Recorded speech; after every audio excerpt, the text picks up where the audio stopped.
Magnificent Lake Erie. The gem of Ohio. The history and the fun of the beautiful shoreline of Lake Erie is highlighted in this tour of the coastal trail. We will showcase the cities that dot the shoreline of the Ohio Great Lakes, stopping through resorts, small towns, and big cities. On this tour, you will learn the history of each location, as you see the sights, and find out what makes each place so special.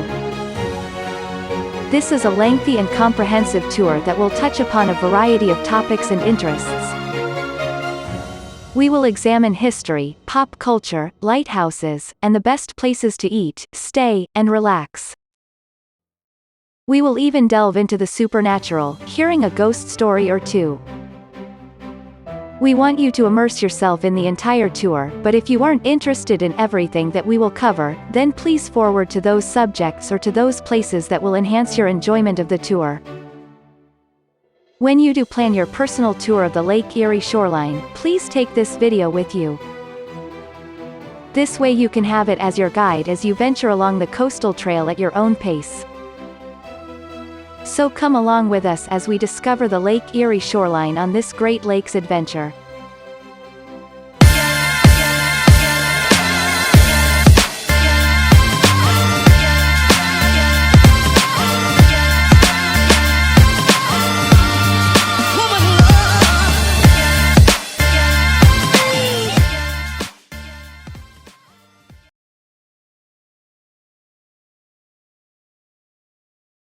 Our first stop on this tour of the Lake Erie shoreline is the beautiful city of Conneaut, Ohio. Conneaut is located at the farthest northeast corner of Ohio, only a few miles from the Pennsylvania border. To reach it, drive on Interstate 90. Then take exit 241, which is Ohio 7, and head north into Conneaut. As it is the first area in Ohio that can be reached by water from those coming from the east, Conneaut, which was originally named Salem, was the first stop for the white settlers that came to this western territory. The land where Conneaut sits was part of the Connecticut Western Reserve. The Western Reserve was land that was given to the Connecticut Land Company after the Revolutionary War. It consists of the entire northeast Ohio area. When Moses Cleveland came to the Western Reserve as a representative of the Connecticut Land Company to survey the land, he and his group of 55 men put up a temporary fort in Conneaut. They named that fort, Fort Independence. They stayed at the fort for a short time until they moved a little further west to the area where they would survey the city that would bear Moses Cleveland's name. Before Conneaut was settled by white New Englanders, it was a very popular spot for the indigenous people. Conneaut had great forests that provided plenty of game. And the river that led to the lake was filled with fish. The tribes that once lived here were the Erie, the Seneca, and the Massasauga. Their presence is evident by the burial mounds that are located within the city limits. Conneaut is also where the furthest northeast Ohio lighthouse is located. The Conneaut West Breakwater Lighthouse was built in 1829. It was built after several ships and freighters were lost to the high gale winds and rocky shoreline. The keeper's dwelling was built a few years later, in 1872. The port in Conneaut was an important shipping point for grain, whiskey, limestone and coal. The lighthouse remained very important for many decades until May of 2007 when the Coast Guard decommissioned it and then auctioned the lighthouse off. It was at first purchased by the Zaremba Group, who intended to make the lighthouse a museum that would also have overnight visitors. They never got the funding for this purpose and they decided to re-auction it. The next buyer who purchased the Conneaut Lighthouse was a private owner who wanted to use the lighthouse as a summer retreat. Yet, even this new owner never really managed to use the lighthouse for that purpose either. It still belongs in private hands, but no longer functions in any manner. Though it undoubtedly is a nice focal point of the Conneaut Harbor. The Conneaut Harbor is a very popular spot in this Lake Erie town. You can reach the harbor by going to Conneaut Township Park.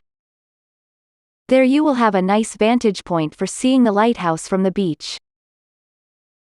Conneaut is located in Ashtabula County. Ashtabula County is well known for its beaches, vineyards, and covered bridges. Conneaut has all three for you to enjoy.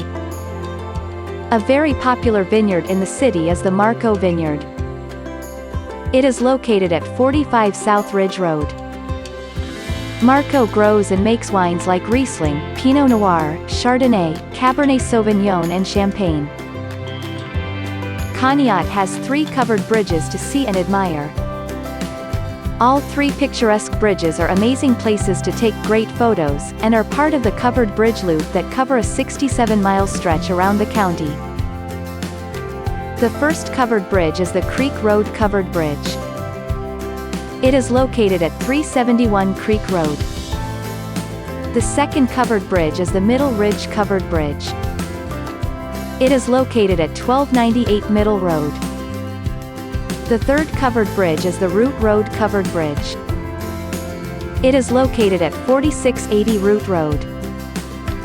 Now, for those who like history, you will want to visit the North Coast World War II History Museum. The museum is located at 851 Harbor Street. Every year the museum hosts their D-Day event in the summer at Lakeview Park. If you enjoy trains and railroads, then you absolutely can't miss the Conneaut Historical Railroad Museum. This museum has restored railroad cars, memorabilia, and model trains. It is located at 363 Depot Street. Starting to feel hungry on your tour of this lovely harbor town? Then try a local favorite that is near the beach, the White Turkey Drive-In. They have shakes, malts and black cows in various flavors. They also have root beer floats, hamburgers, turkey sandwiches, and a triple hamburger called the Chubby Checker. Or for a more upscale meal, then go to Biscotti's for delicious Italian and seafood dishes. Biscotti's is located at 186 Park Avenue. Want to find a place to stay in Conneaut for the night? Then reserve a room at one of these 2 lovely bed and breakfasts. The first is the Centennial Inn. It is located in a very nice residential neighborhood, at 534 Main Street. The second is the more upscale Grandpa's Castle, located at 884 Main Street. This B&B includes an outdoor pool for your enjoyment. As we leave Conneaut, the next stop on our Lake Erie Shoreline tour is the city of Ashtabula. To reach Ashtabula from Conneaut, return to Interstate 90 West and go to exit 235, which is Ohio 84. Take 84 north into town. The history of Ashtabula starts, as all the cities along the Lake Erie shoreline started, with the indigenous people, who long inhabited the area. They remained on the land in Ashtabula, until the United States government mounted the Northwest Indian War, from 1785 to 1795. This was the effort from the government to push the indigenous people out of the Great Lakes region, to make room for the white settlers to come in. The first of these settlers arrived in Ashtabula in 1801. Then as the decades passed, and Ashtabula grew, it became an important destination for the Underground Railroad, especially in the middle of the 19th century. Refugee slaves would come here to board ships that would take them to Canada and freedom. It was always a very dangerous journey for these refugee slaves, for even in the free state of Ohio, a runaway slave was always at risk of being recaptured by the slave catchers who traveled here from the South. This was particularly a problem after the Fugitive Slave Law of 1850 was passed. The law had required enforcement and cooperation by residents of free states to return any slave that escaped. One of the Underground Railroad sites of Ashtabula that still remains is the Hubbard House. Refugee slaves stayed in the basement of the Hubbard House until they could get safe passage on a boat to Canada. The house is located adjacent to the lake. Since the end of the 19th century, Ashtabula's harbor has been important as a large coal and ore port. The port was integral to the steel manufacturing that developed in the Great Lakes. Ashtabula is also the site of one of the nation's most notorious railroad accidents. The accident happened on December 29, 1876, and was known as the Ashtabula River Railroad disaster. The train was the Lakeshore and Michigan Southern Railway, train number 5. Or better known as the Pacific Express. As it crossed the Ashtabula River Bridge, the bridge's structure collapsed. It dropped the second car and 11 passenger cars into the frozen creek. Then, adding to the tragedy, a fire was started in one of the car stoves, burning up the train. Of the 150 people on board the doomed train, 92 were killed, and 64 were injured. There are 3 different memorials throughout Ashtabula memorializing this great tragedy. Ashtabula's fascinating history has a lighter side as well. The Rockwell International Plant, which is located on the western side of Ashtabula, made the brakes for the space shuttles at NASA. The U.S. Navy named one of its ships the USS Ashtabula. The USS Ashtabula served during World War II, the Korean War and the Vietnam War. The Ashtabula Harbor hosts the annual Blessing of the Fleet. It started out as a practice in the early 20th century, by the Catholic priests as a blessing for the Portuguese and Irish fishermen and tugmen, who settled in Ashtabula. But by 1950 this private ceremony became public, and now is a community ceremony that takes place every April at the harbor. Famous poet laureate, Carl Sandburg wrote a poem titled, Crossing Ohio When Poppies Bloom in Ashtabula. Ashtabula has also been mentioned in songs and books from artists like Bob Dylan, Canadian artist David Francie, Bob Maguire and Jack Kerouac. There are a number of things to do, and to explore while visiting Ashtabula. The first place to see is historic Bridge Street. This is the location that was a major stop on the Underground Railroad. It is the main section of town nearest Ashtabula Harbor. This is also where the town holds many annual events including the Blessing of the Fleet. It is also near the Ashtabula Harbor Lift Bridge. You can travel north to Walnut Street, to see the historic Hubbard House, where the refugee slaves stayed while waiting to sail to freedom. And in nearby Walnut Beach Park, there are some great water-based activities such as sand volleyball and swimming at the lake. This is also a great place to search for sea glass. Ashtabula has 3 covered bridges that are exceptional. The first bridge is the Smolin Gulf Bridge. It is the largest covered bridge in the United States. It is located at 7001 State Road. The second bridge is the Bonetka Road Covered Bridge. It is considered one of the prettiest covered bridges in the country. It is located at 4500 Bonetka Road. The third bridge is the Olin, Dewey Road Covered Bridge. It is located at 1880 Dewey Road. For shopping and eating, you will want to stay on Bridge Street. There are a variety of shops from local vendors including Mary Ann's Chocolates, which is an excellent place for handmade chocolates and fudge. 2 of the more popular restaurants are also located on Bridge Street. The first is Briquette's Smoke House. It is not only a favorite of the locals, but people come from all over to eat their St. Louis-style ribs, pulled pork, brisket, smoked chicken wings and Brunswick stew. The other spot is Rennick Meat Market. This restaurant used to be a butcher shop, and they specialize in dry-aged steaks. They also serve small dishes such as pierogies, fried peppers, mussels, and steak tartare. Bridge Street is a great place to celebrate a summer evening, and Ashtabula Harbor is an ideal place to watch the Lake Erie sunset.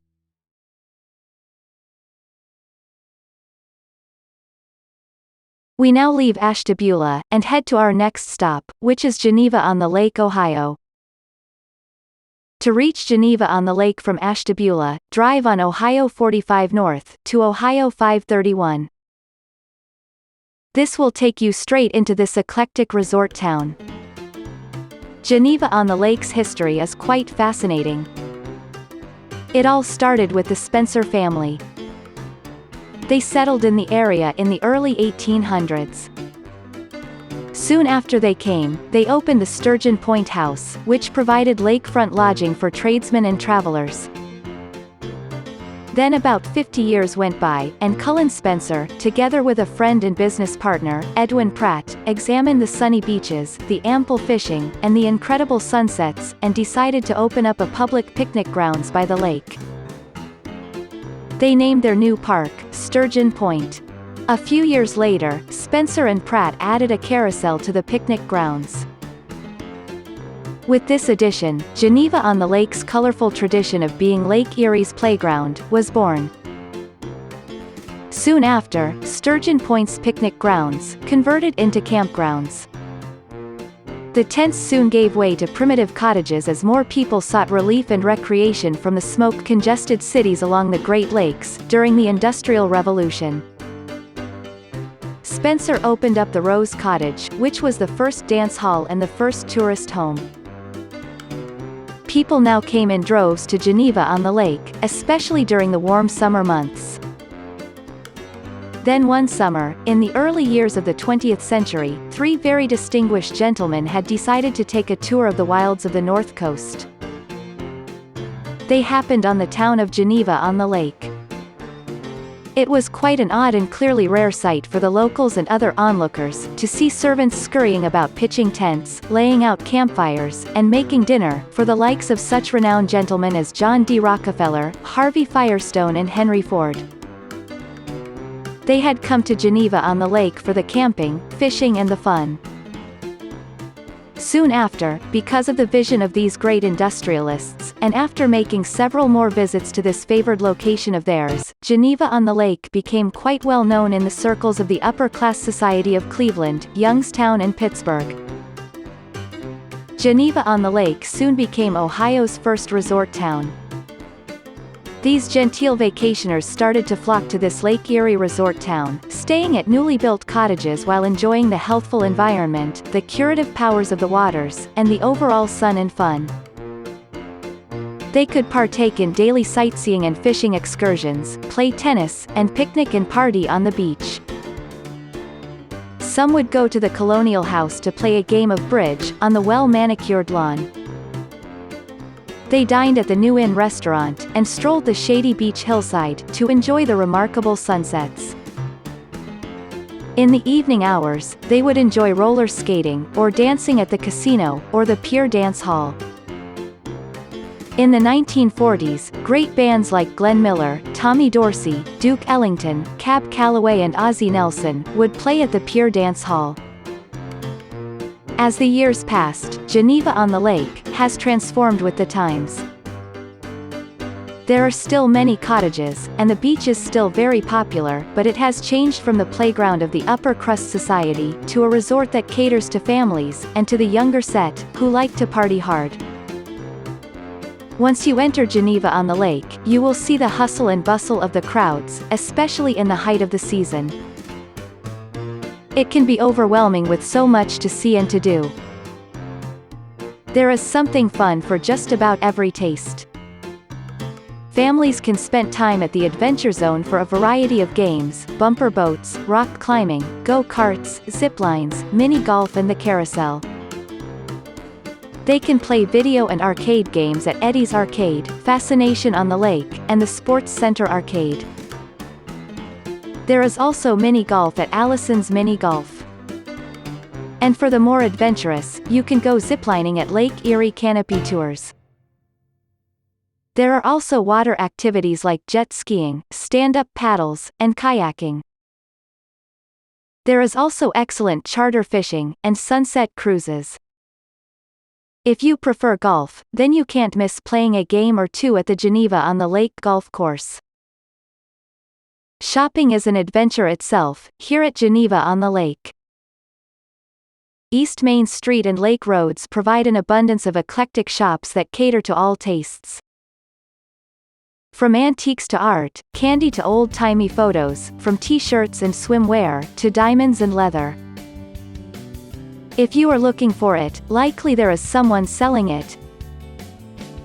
As for food, you will find quite a variety here. You can get a quick meal like a hamburger or a cheesesteak from the many quick-order vendors along the strip. Or you might prefer a good sit-down family meal, the kind you might get at a place like Mary's Kitchen. Or you might seek a little more upscale fare, like you can get at the Crosswinds Grill. No matter what your tastes are, you absolutely won't go hungry here. Something that still remains the same as it did from its early days, is the vibrant nightlife of Geneva on the Lake. The nights still come to life here, in places like the Cove nightclub, which is the Strip's oldest nightclub. It features renowned area rock bands, that really rock the place. There is also Yankees, that is great for dancing the night away. And the Swiss Chalet nightclub, for top 40 and oldies live music, and for its popular karaoke night. There is also no lack of choices when it comes to lodging here.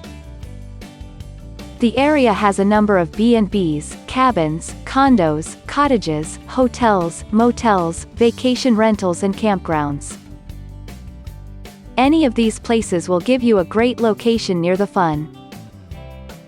But one of the more popular locations to stay in the area is the Geneva Lodge and Conference Center.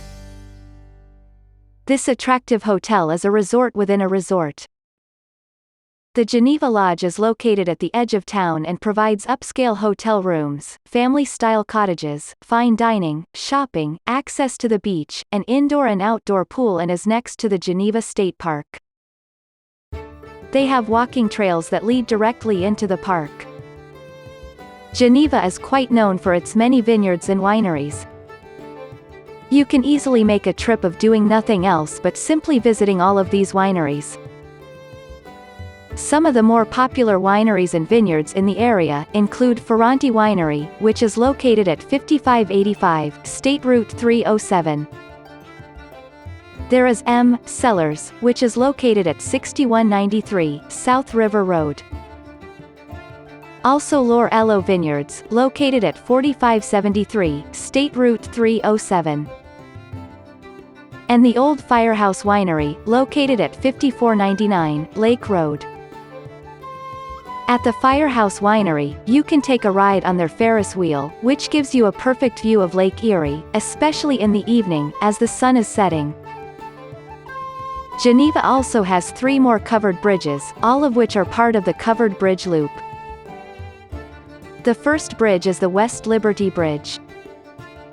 This is the shortest bridge in the loop and is located at 94 West Liberty Street. The Harpersfield Covered Bridge is located at 1132 Harpersfield Road. And the Riverdale Covered Bridge is located on Riverdale Road above the Grand River in nearby Rock Creek.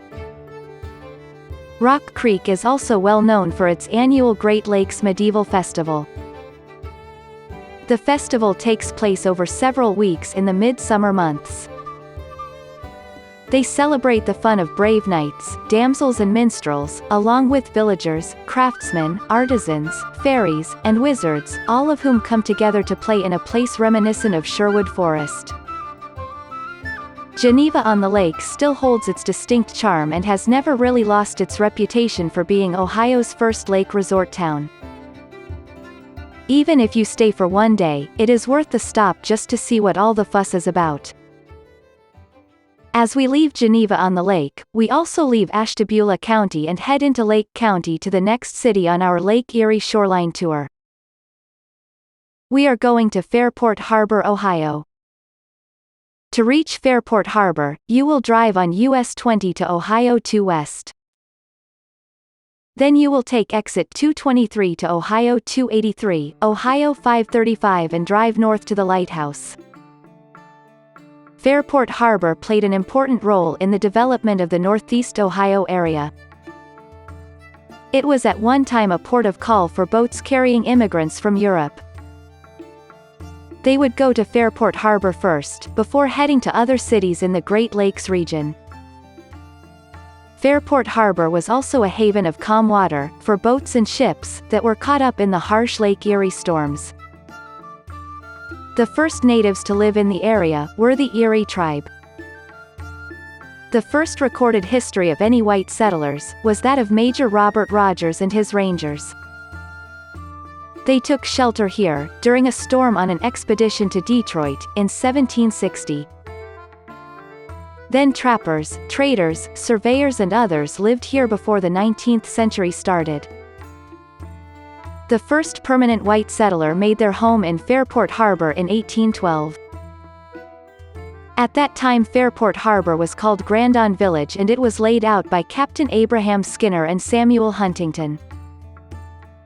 The town was placed at the mouth of the Grand River. The river helped to make it a thriving village and port. The name of Grandon was changed to Fairport Harbor in 1823. In 1831, the harbor became the first federally sponsored port in all of Lake Erie. Shipbuilding, fishing and the transportation of goods helped make it a very prosperous port. Before Ashtabula Harbor was a port shipping out to the new steel mill industry, Fairport Harbor was the first to ship out iron ore, sending the ore to the steel mills of Youngstown, Pittsburgh and other steel mills in the Great Lakes area. But the main employer in town was Diamond Alkali, who in 1912 began producing soda ash, caustic soda and bicarbonate soda. Diamond Alkali merged with Shamrock Oil to form the Diamond Shamrock Corporation. They remained in Fairport Harbor until the mid-70s when they moved their headquarters outside of the state. Though the harbor has limited commercial traffic now, it still ships sand and limestone from its port. This is still very evident as you drive along the roads near the port. But above all else, Fairport Harbor is very well known for its historic lighthouse. The Fairport Harbor Lighthouse was completed in 1825. The tower stood 20 feet high, and was capped with an octagonal-shaped iron lantern. The lighthouse was accompanied by a two-story keeper's house. This first keeper's house was replaced in 1871 after deterioration from the Lake Erie wind. The lighthouse and keeper's home are now part of the Fairport Harbor Historical Society, and is the Fairport Harbor Marine Museum. The Marine Museum was founded in 1958. It is the first Great Lakes Lighthouse Marine Museum in the state of Ohio, and also in the United States. The thing that really makes the lighthouse so popular and so unique, is not only its history, but the story of the ghost that haunts the keeper's house. The story of this peculiar ghost begins in 1871 when Captain Joseph Babcock was the head keeper of the Fairport Harbor Lighthouse. He and his family lived on the second floor of the keeper's house. The captain's wife was bedridden. To help keep her company, he gave her several cats. They stayed at her side throughout her life, as she lay in her bed in the keeper's house. But then after her death, all but one of the cats disappeared. The only cat who remained in the house was a gray cat. Until one day, he also mysteriously disappeared. Years later, the keeper's house and their second-floor quarters became part of the Fairport Harbor Marine Museum. One of the museum's curators, Pam Brent, kept seeing what she thought was a gray cat, darting in and out of the kitchen. It would run and play in the keeper's quarters, and show up here and there, from time to time. It was certainly a strange and odd sight, as there was no cat that lived at the time in the keeper's house. She then suspected this might be a ghost cat. She sometimes would stay overnight at the museum. And on one of these nights, she felt the ghost cat's presence, when it suddenly jumped on her bed. She even felt its weight pressing against her, as she lay there, as though it came to the bed, to sleep next to her. Yet when she turned to look, there was absolutely nothing there. Again, this was very strange. After some time passed, the trustees decided to put air conditioning into the museum. A worker who was installing the system had to wiggle into a crawl space in the basement to do work there. He felt something against his head as he was working, and then turned to see what his head touched. He was very surprised to see the mummified remains of what was once the captain's wife's gray cat. Over the years, visitors to the lighthouse and museum have also experienced visions and have felt the presence of the gray ghost cat. If you are lucky, you may also see him when you visit and walk through the keeper's residence. Don't be surprised if you see something in the corner of your eye darting playfully through the room. Fairport Harbor also has a lovely beach located at the Fairport Harbor Lakefront Beach Park. The beach is part of the Lake Metro Parks system. It is located near the lighthouse and close to shopping and restaurants. Over the years, the Irish, English, Hungarians, Slovaks and the Finnish settled in Fairport Harbor. The largest group of these immigrants were the Finnish.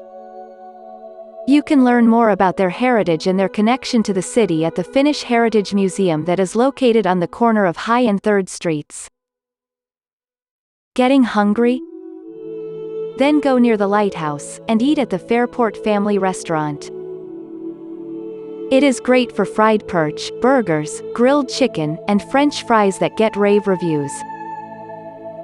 If you want to venture a little further out, head to the Grand River and go to Brennan's Fish House. It is located at 102 River Street in Grand River, Ohio. It is quite famous and popular for its variety of fish and seafood and is a great place to have Lake Erie walleye. For dessert, have an ice cream treat at Fairport Harbor Creamery. It is located in a restored turn-of-the-century building at 202 High Street. They have regular scoops of ice cream, sundaes, shakes and malts. But what they are well known for is their boozy ice cream, which is various flavors of ice cream infused with booze like whiskey, vodka, Kahlua and creme de menthe. These also can be made into sundaes, shakes and floats. And will perfectly top off your visit to Fairport Harbor. As we leave Fairport Harbor, we now head further into Lake County to the city of Mentor, Ohio. You will drive from Fairport Harbor to Ohio 535 East, and merge onto Ohio 2 West, also called the Lakeland Freeway. Then you will take the Ohio 615 North exit, which is Center Street, and Center Street will take you to Mentor. Mentor was established in 1855. It earned the nickname of the Rose Capital of the nation, due to the abundant rosebushes that grew throughout the city. Mentor became a tourist haven in the mid-19th century, by Clevelanders trying to escape their dirty industrial city. The city grew exponentially after World War II, when suburbs sprang up, and cars then made travel to and from the city much easier. Even with industry entering and making their home in the city, Mentor has diligently kept up with its parks and its history. One of the finest parks in Mentor is the Mentor Lagoons Nature Preserve. The Mentor Lagoons are located near the lake, at 8365 Harbor Drive. The Nature Preserve is 230 acres, with 1.5 miles of shoreline that includes rare dune plants, a marsh, and a mature oak bluff. It includes a diverse wetland community, and an important breeding and nursery area for fish and waterfowl. It also has a resting place for migrating birds and butterflies. The lagoon's wetlands are just some of the few riverine marshes still surviving along the Lake Erie shoreline. It has been the site of prehistoric discoveries by archaeologists that have worked closely with the Cleveland Museum of Natural History. Mentor Lagoons includes 3 miles of hiking trails which are open to the public, from dawn to dusk. Another fun park to visit in Mentor is the Mentor Headlands Beach State Park. It is located at 9601 Headlands Road. This park includes one of the finer beaches in Northeast Ohio. It also includes one of the more picturesque lighthouses on the coastal trail. For history buffs, the one place you should not miss when visiting Mentor is Lawn Field. Lawn Field is a National Historic Site, and the home of President James A. Garfield. Lawn Field is located at 8095 Mentor Road. The restored home of President James Garfield is part of the National Parks system, and gives an excellent history of Garfield's life, his short presidency, and his unfortunate assassination. The house, itself, is famous for Garfield's front porch rallies that he gave while running for president. The porch became a focal point in his presidential run. And you will have a chance to see a place that made history. Mentor is a big and vibrant city, with so much for a person to do. The city is dotted with an abundance of shopping and eating establishments that actually is too numerous to mention here. If you are getting tired, and want somewhere to rest for the night, and you are interested in a place with a rich history, and can even boast a bit about the supernatural, then we suggest spending the night at the Riders Inn. The Riders Inn is located at 792 Mentor Avenue in nearby Paynesville, Ohio. The Riders Inn opened in 1812. It served as a stagecoach stop for stagecoaches traveling between Buffalo and Cleveland. In the 1840s and 1850s, the tavern owners provided a safe haven to refugee slaves who were traveling along the Underground Railroad. The Ryder family ran the inn until 1902. George Randall was the next owner of the inn. Randall expanded the inn and added a speakeasy during the Prohibition era. Along with the fascinating history of the inn, it is said to be one of the most haunted hotels in Ohio. Joseph Ryder's third wife Suzanne died unexpectedly at the inn, and over the years, people staying at the inn have said they have seen her ghost walk through the hallways. There are also other ghosts that wander around this historic hotel. You never know, you might just see her or one of the other guests that never quite checked out as you return to your room from your day of touring the Lake Erie Shoreline. Now, if you are still interested in learning more about history and maybe meeting more ghosts, then you will want to visit the Lake County Historical Society, which is located in a restored home that used to be the county poorhouse. It is located at 415 Riverside Drive in Paynesville, Ohio. The house was built by Benjamin Morse. Morse built many of the grand homes that once dotted Millionaire's Row. Millionaire's Row was located on Euclid Avenue in Cleveland, Ohio. At its height, Millionaire's Row had the largest concentration of wealth in one location in the entire country. So there was definitely prestige for Morse as one of the architects of those fine homes of the very wealthy. The house where the Lake County Historical Society is located is quite lovely inside, and holds a museum that tells the story of Lake County. It is also quite haunted. In fact, the Lake County Historical Society offers lantern and other ghost tours. These supernatural tours explore this historic building in the evening when the spirits wander the rooms and are at their most active. Even if you aren't interested in ghost hunting, the museum has many fascinating exhibits and holds other, not as scary, events. Our tour will take you from Mentor, Ohio and will travel along the Coastal Trail, Ohio 283, also known as Lakeshore Boulevard. Lakeshore Boulevard is a nice scenic drive that takes you through the neighborhoods of Lake County and Cuyahoga County. Among the places to stop as you travel on Lakeshore Boulevard, includes the East Lake City Hall building. The East Lake City Hall building is located at 35150 Lakeshore Boulevard. The highlights to see here are the Boulevard of 500 flags. 22 of the flags are always flown at half-staff, as a tribute to those who lost their lives serving the United States military.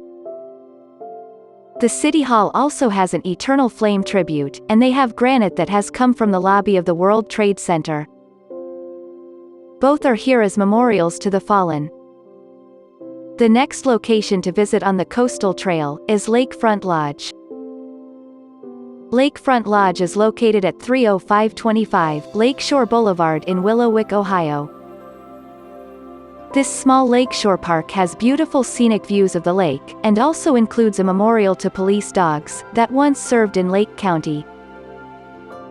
As we leave Lake County, we now enter into Cuyahoga County and to Euclid, Ohio. Euclid, Ohio was the first industrial city of Northeast Ohio. Euclid was also the first city that was established in the Western Reserve, and it is named after the Greek mathematician. It was incorporated in 1801. Between the years of 1809 and 1815, Euclid was larger and considered more promising than the nearby city of Cleveland. However, once the Ohio and Erie Canal was built, Cleveland's dominance was assured. In 1876, Euclid native Charles Brush perfected the electric dynamo and invented the arc lamp. And in 1879, he used his arc lamps to illuminate Cleveland's public square. This changed how cities were lit at night, and Cleveland was the first big city to be illuminated by Brush's electric lights. After that, many other cities throughout the US and Europe used Brush's arc lights to also illuminate their cities at night. After World War II, industry began replacing any remaining farmland in Euclid as the city grew and prospered.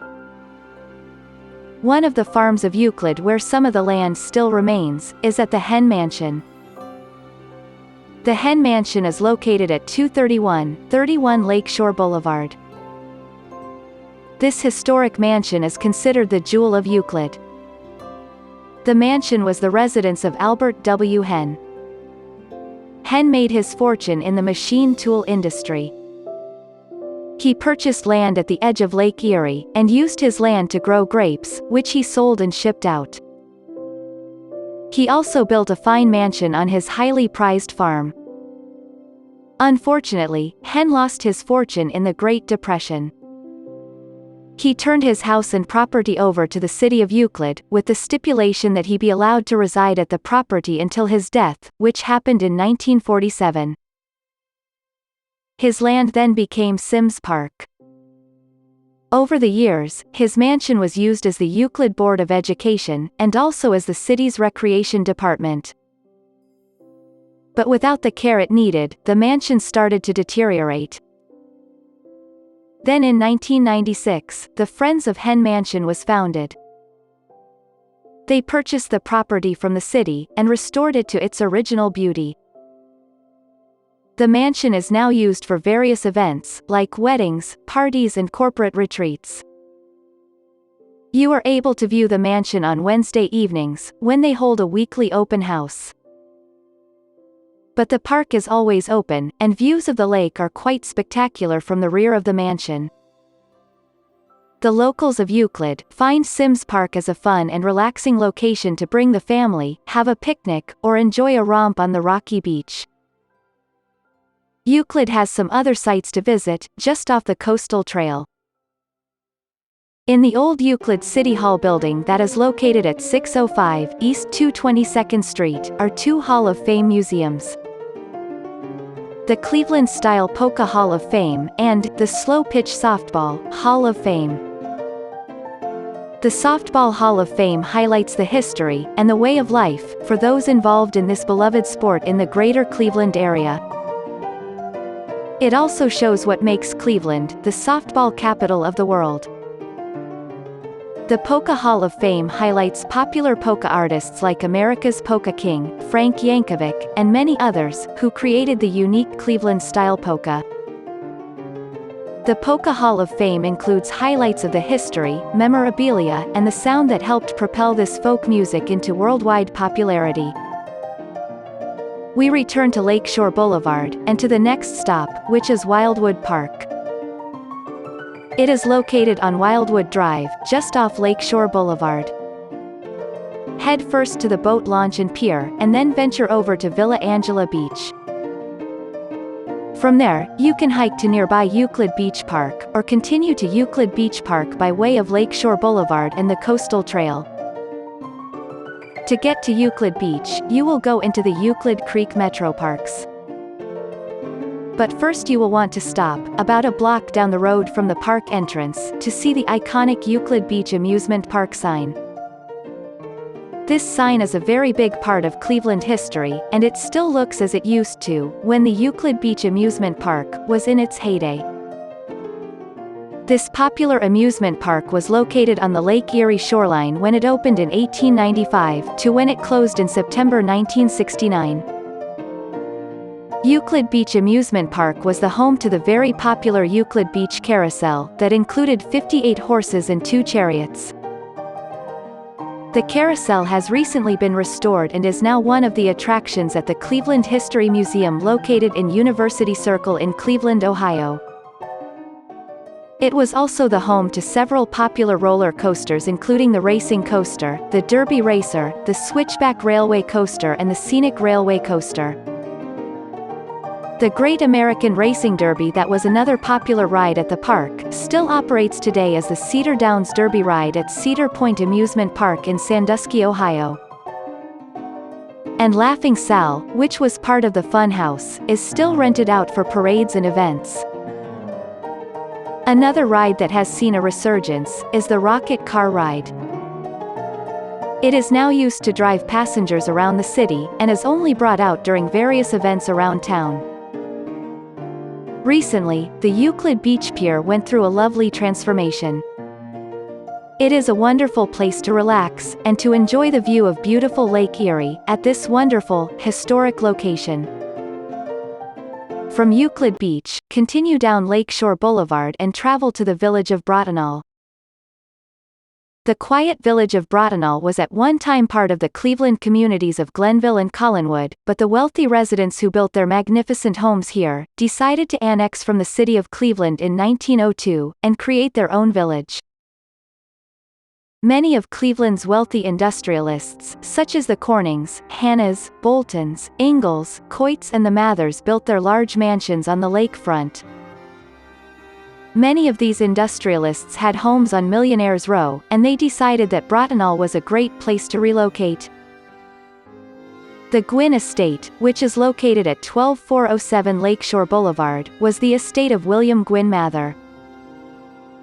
William Mather owned the Cleveland Cliffs Iron Company. He had many freighter ships, and you can visit one of them at the Great Lakes Science Center. Mather was considered the first citizen of Cleveland, and he was a major philanthropist for the city.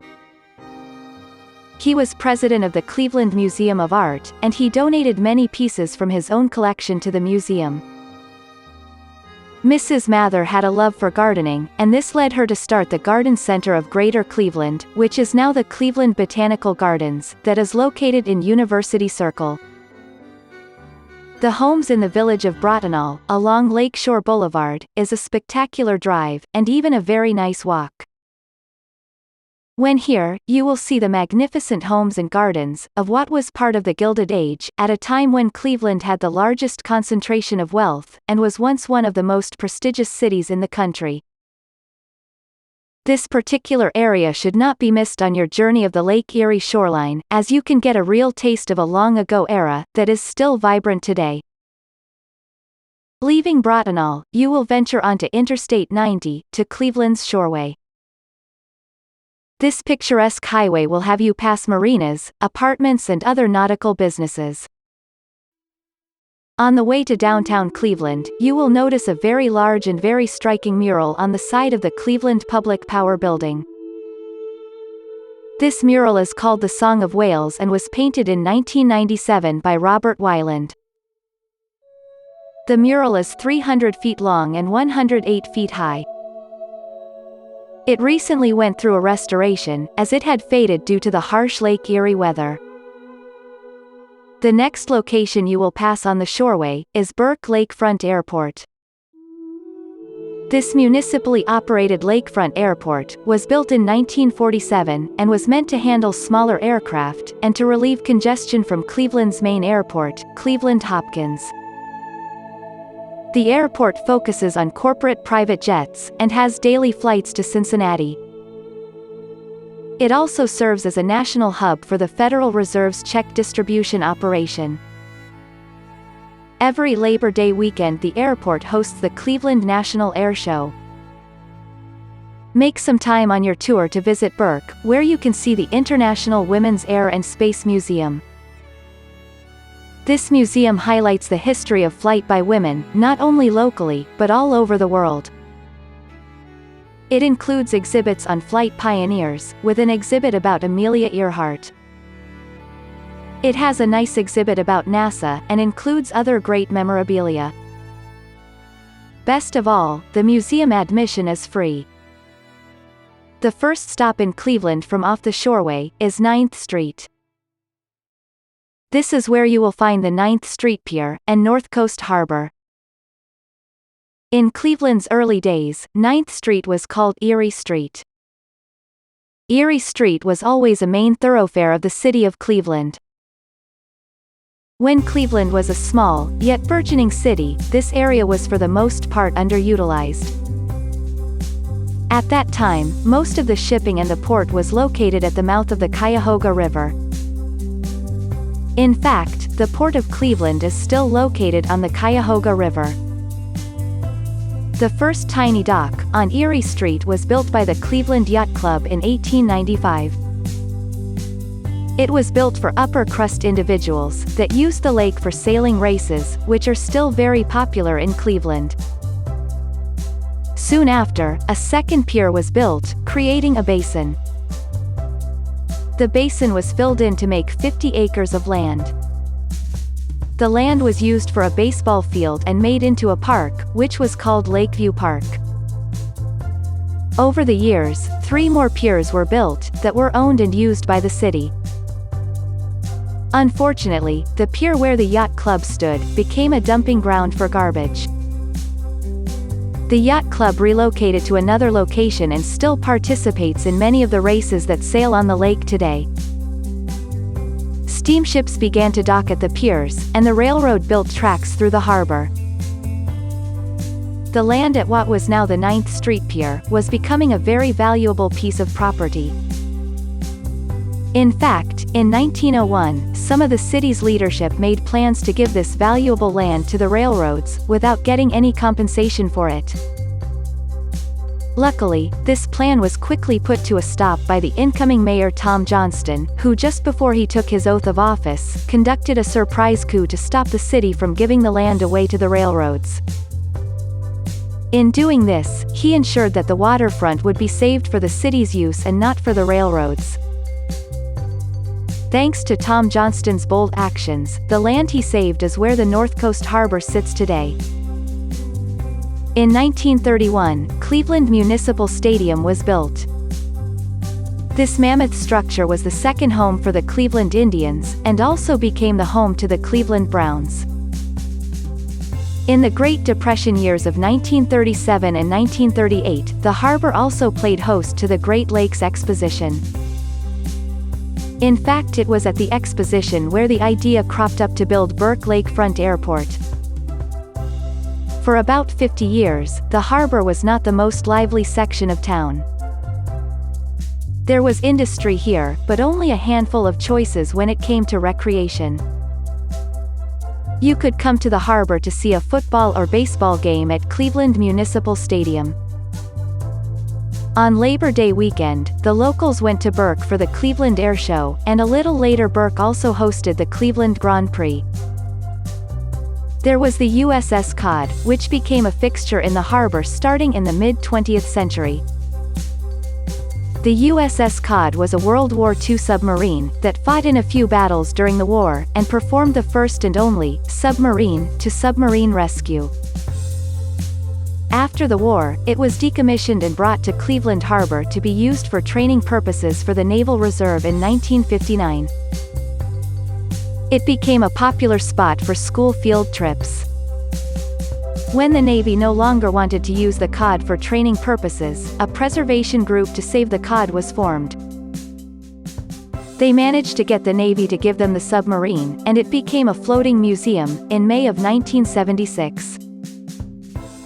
It still has public tours daily, during the summer and early fall months. In the late 1950s, the Goodtime II opened up river cruises, and set up shop on the 9th Street Pier. The cruises took its passengers on a tour of the Cuyahoga River and Lake Erie Harbor. It was also a popular spot for school field trips. The Goodtime cruises have remained a fixture at the 9th Street Pier, and now includes evening dance cruises, along with their popular daytime historic Cuyahoga River tours.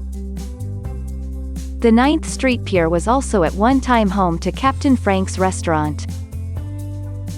It was the only restaurant in the pier, and one of the few things that brought people to this part of the city for many decades.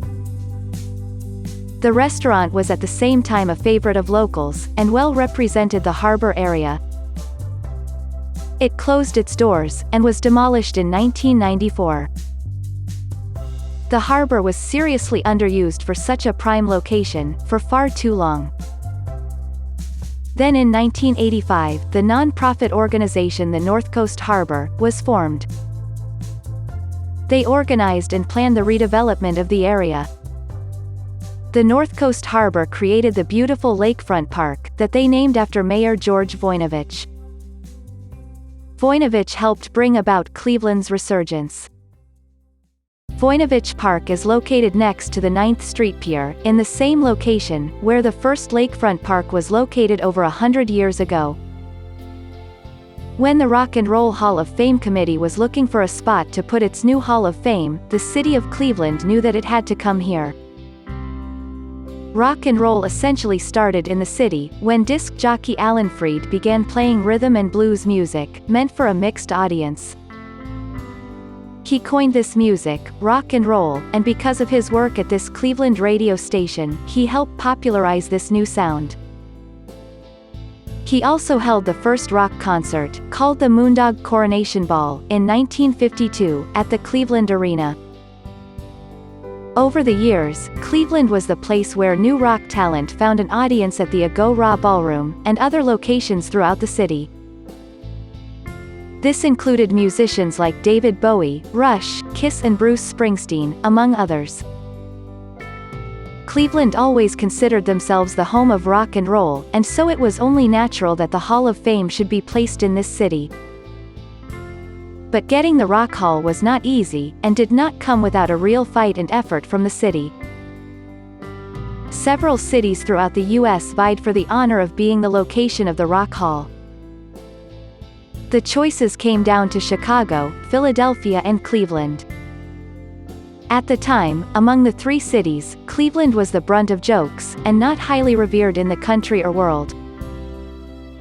But the fight to get the Hall of Fame brought this city to life, like nothing else had in a long while. Over 600,000 people signed a petition to make Cleveland the Hall of Fame city. That, and the support of industry insiders, helped Cleveland win this prestigious honor. North Coast Harbor Inc. was the organization that found a location for the Hall of Fame.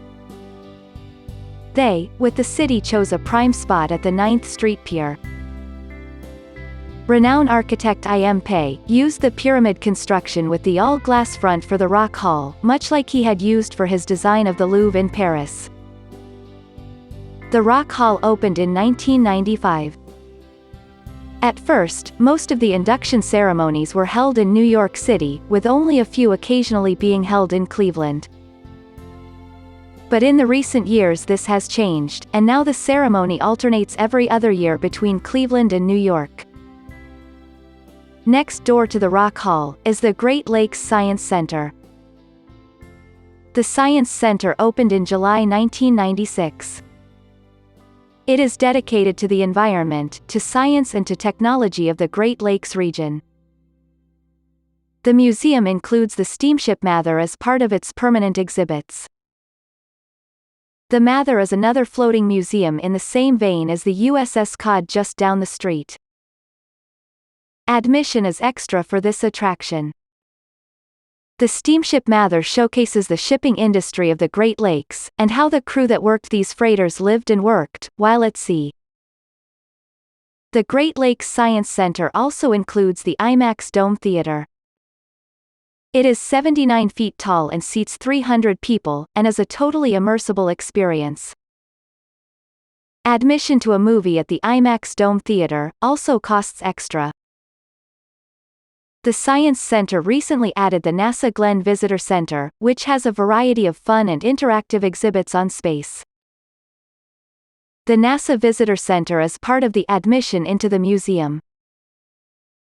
The Great Lakes Science Center is one of the more popular museums for the locals, and altogether this museum along with the steamship Mather, makes the lakefront one of 2 museum miles in the city of Cleveland. Another great spot to see at North Coast Harbor includes Voinovich Park. At Voinovich Park is where there is a Cleveland script sign. The sign is one of several throughout the city.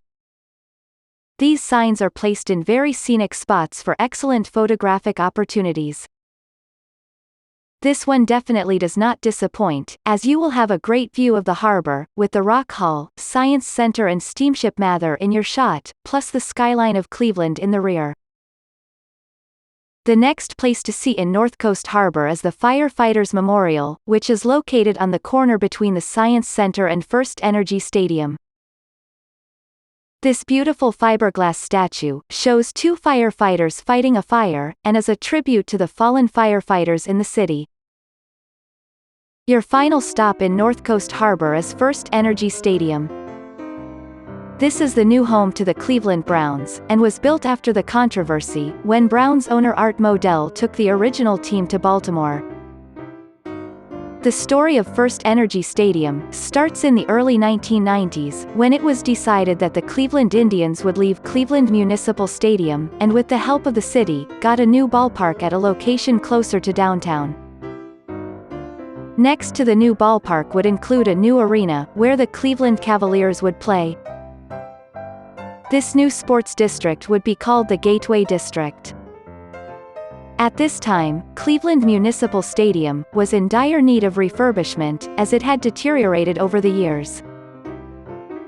Cleveland Browns owner Art Modell wanted a new stadium for his team as well, and he demanded a new one be built for him and his team, or he would take the team to Baltimore. The city refused and Modell did as he threatened. He found a new home for the Browns in Baltimore. This caused a major uproar in the city. The city of Cleveland immediately began negotiations with the NFL to save the team. They promised to build a new stadium, although they were unable to keep the original team. As a concession, they would get an expansion team and could keep the Browns' name, colors and team history. The new owner would be Al Lerner. Art Modell's team would now be known as the Baltimore Ravens.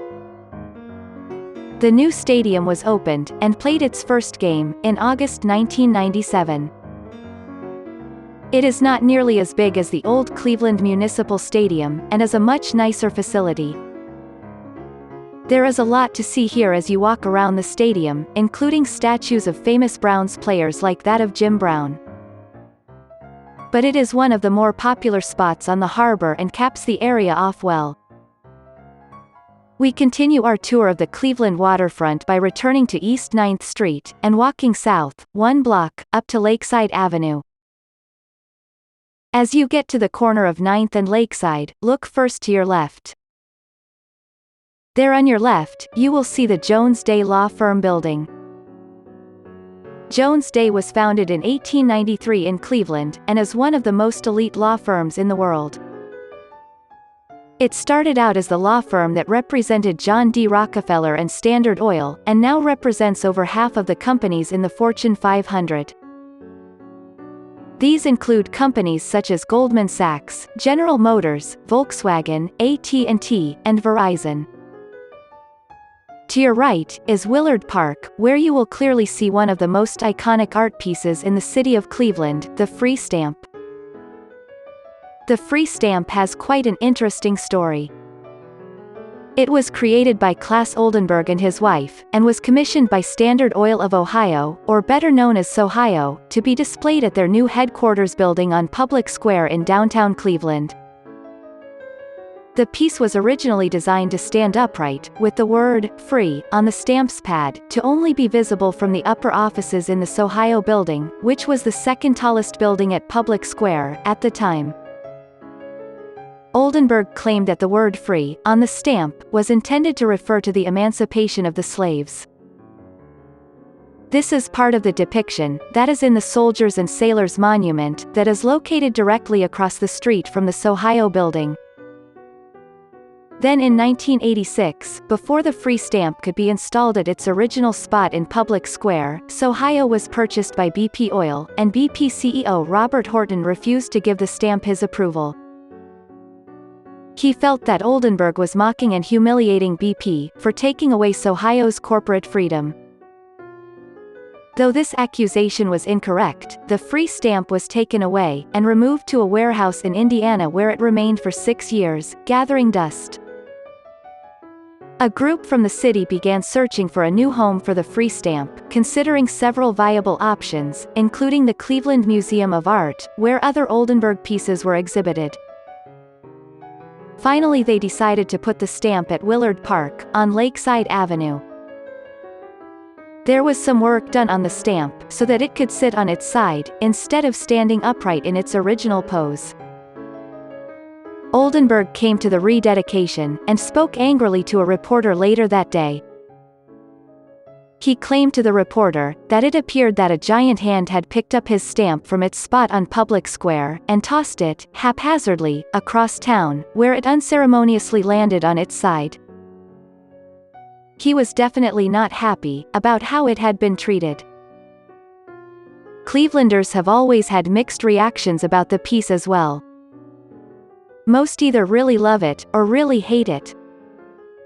But after over 30 years, the Free Stamp, without any doubt, has become part of the city's landscape. Now, turn right onto Lakeside and pass Willard Park, and next, you will come to Cleveland's City Hall. There have been a few city or town halls in Cleveland's history, and this particular building was completed and dedicated on July 4, 1916. Cleveland has had many interesting mayors over the years, and has the distinction of having the first African American mayor of any large city. That was Carl Stokes. Stokes was elected in 1967, and served until 1971.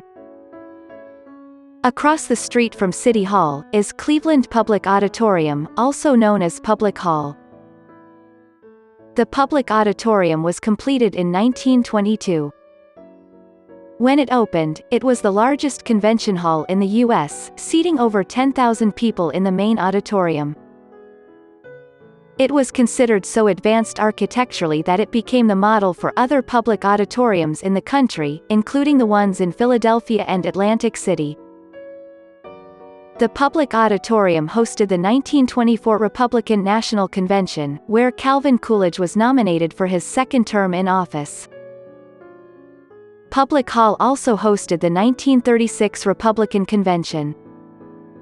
In 1946, jazz guitarist Django Reinhardt made his American debut at the Music Hall, and was accompanied by Duke Ellington. Over the years, Elvis, the Beatles, Janis Joplin, and Jimi Hendrix played here. Ozzy Osbourne recorded his live album, Tribute, here at Public Hall. And David Bowie's first performance in the United States was also at Public Hall. It was the place where the Cleveland Opera put on their performances for many years. And it was the location where the Ronald Reagan and Jimmy Carter debate was held in 1980. But recently, it is most well known as the location where the Rock and Roll Hall of Fame holds its induction ceremonies, when they are held in Cleveland. At the front of the public auditorium you will see plaques of Rock Hall inductees that were placed in the cement after one of the induction ceremonies that was held at Public Hall. These plaques are similar to the type of plaques you might find at the Hollywood Walk of Fame. Next door to the public auditorium is the Cleveland Convention Center. This is the second convention center in Cleveland. The first was also at this same location, on Lakeside Avenue. The first convention center closed in 1996, when Cleveland was starting to lose convention business to other cities. But because of Cleveland's resurgence, more companies and events were coming into the city, and a new convention center was built, and it opened in 2011. Behind the convention center is the Cleveland Malls. There are 3 malls altogether, Malls A, B, and Mall C. These malls were created in 1903, as part of the City Beautiful movement of that era. The area that the malls sit on, at one time, was considered quite a seedy neighborhood of Cleveland. That neighborhood was transformed into a magnificent civic center. Mall A is at the southern section, and is the Memorial Plaza, with its magnificent fountain, called the Fountain of Eternal Life. This statue is also known as the War Memorial Fountain. Mall C is known as Strawbridge Plaza, and is located across the street from the convention center.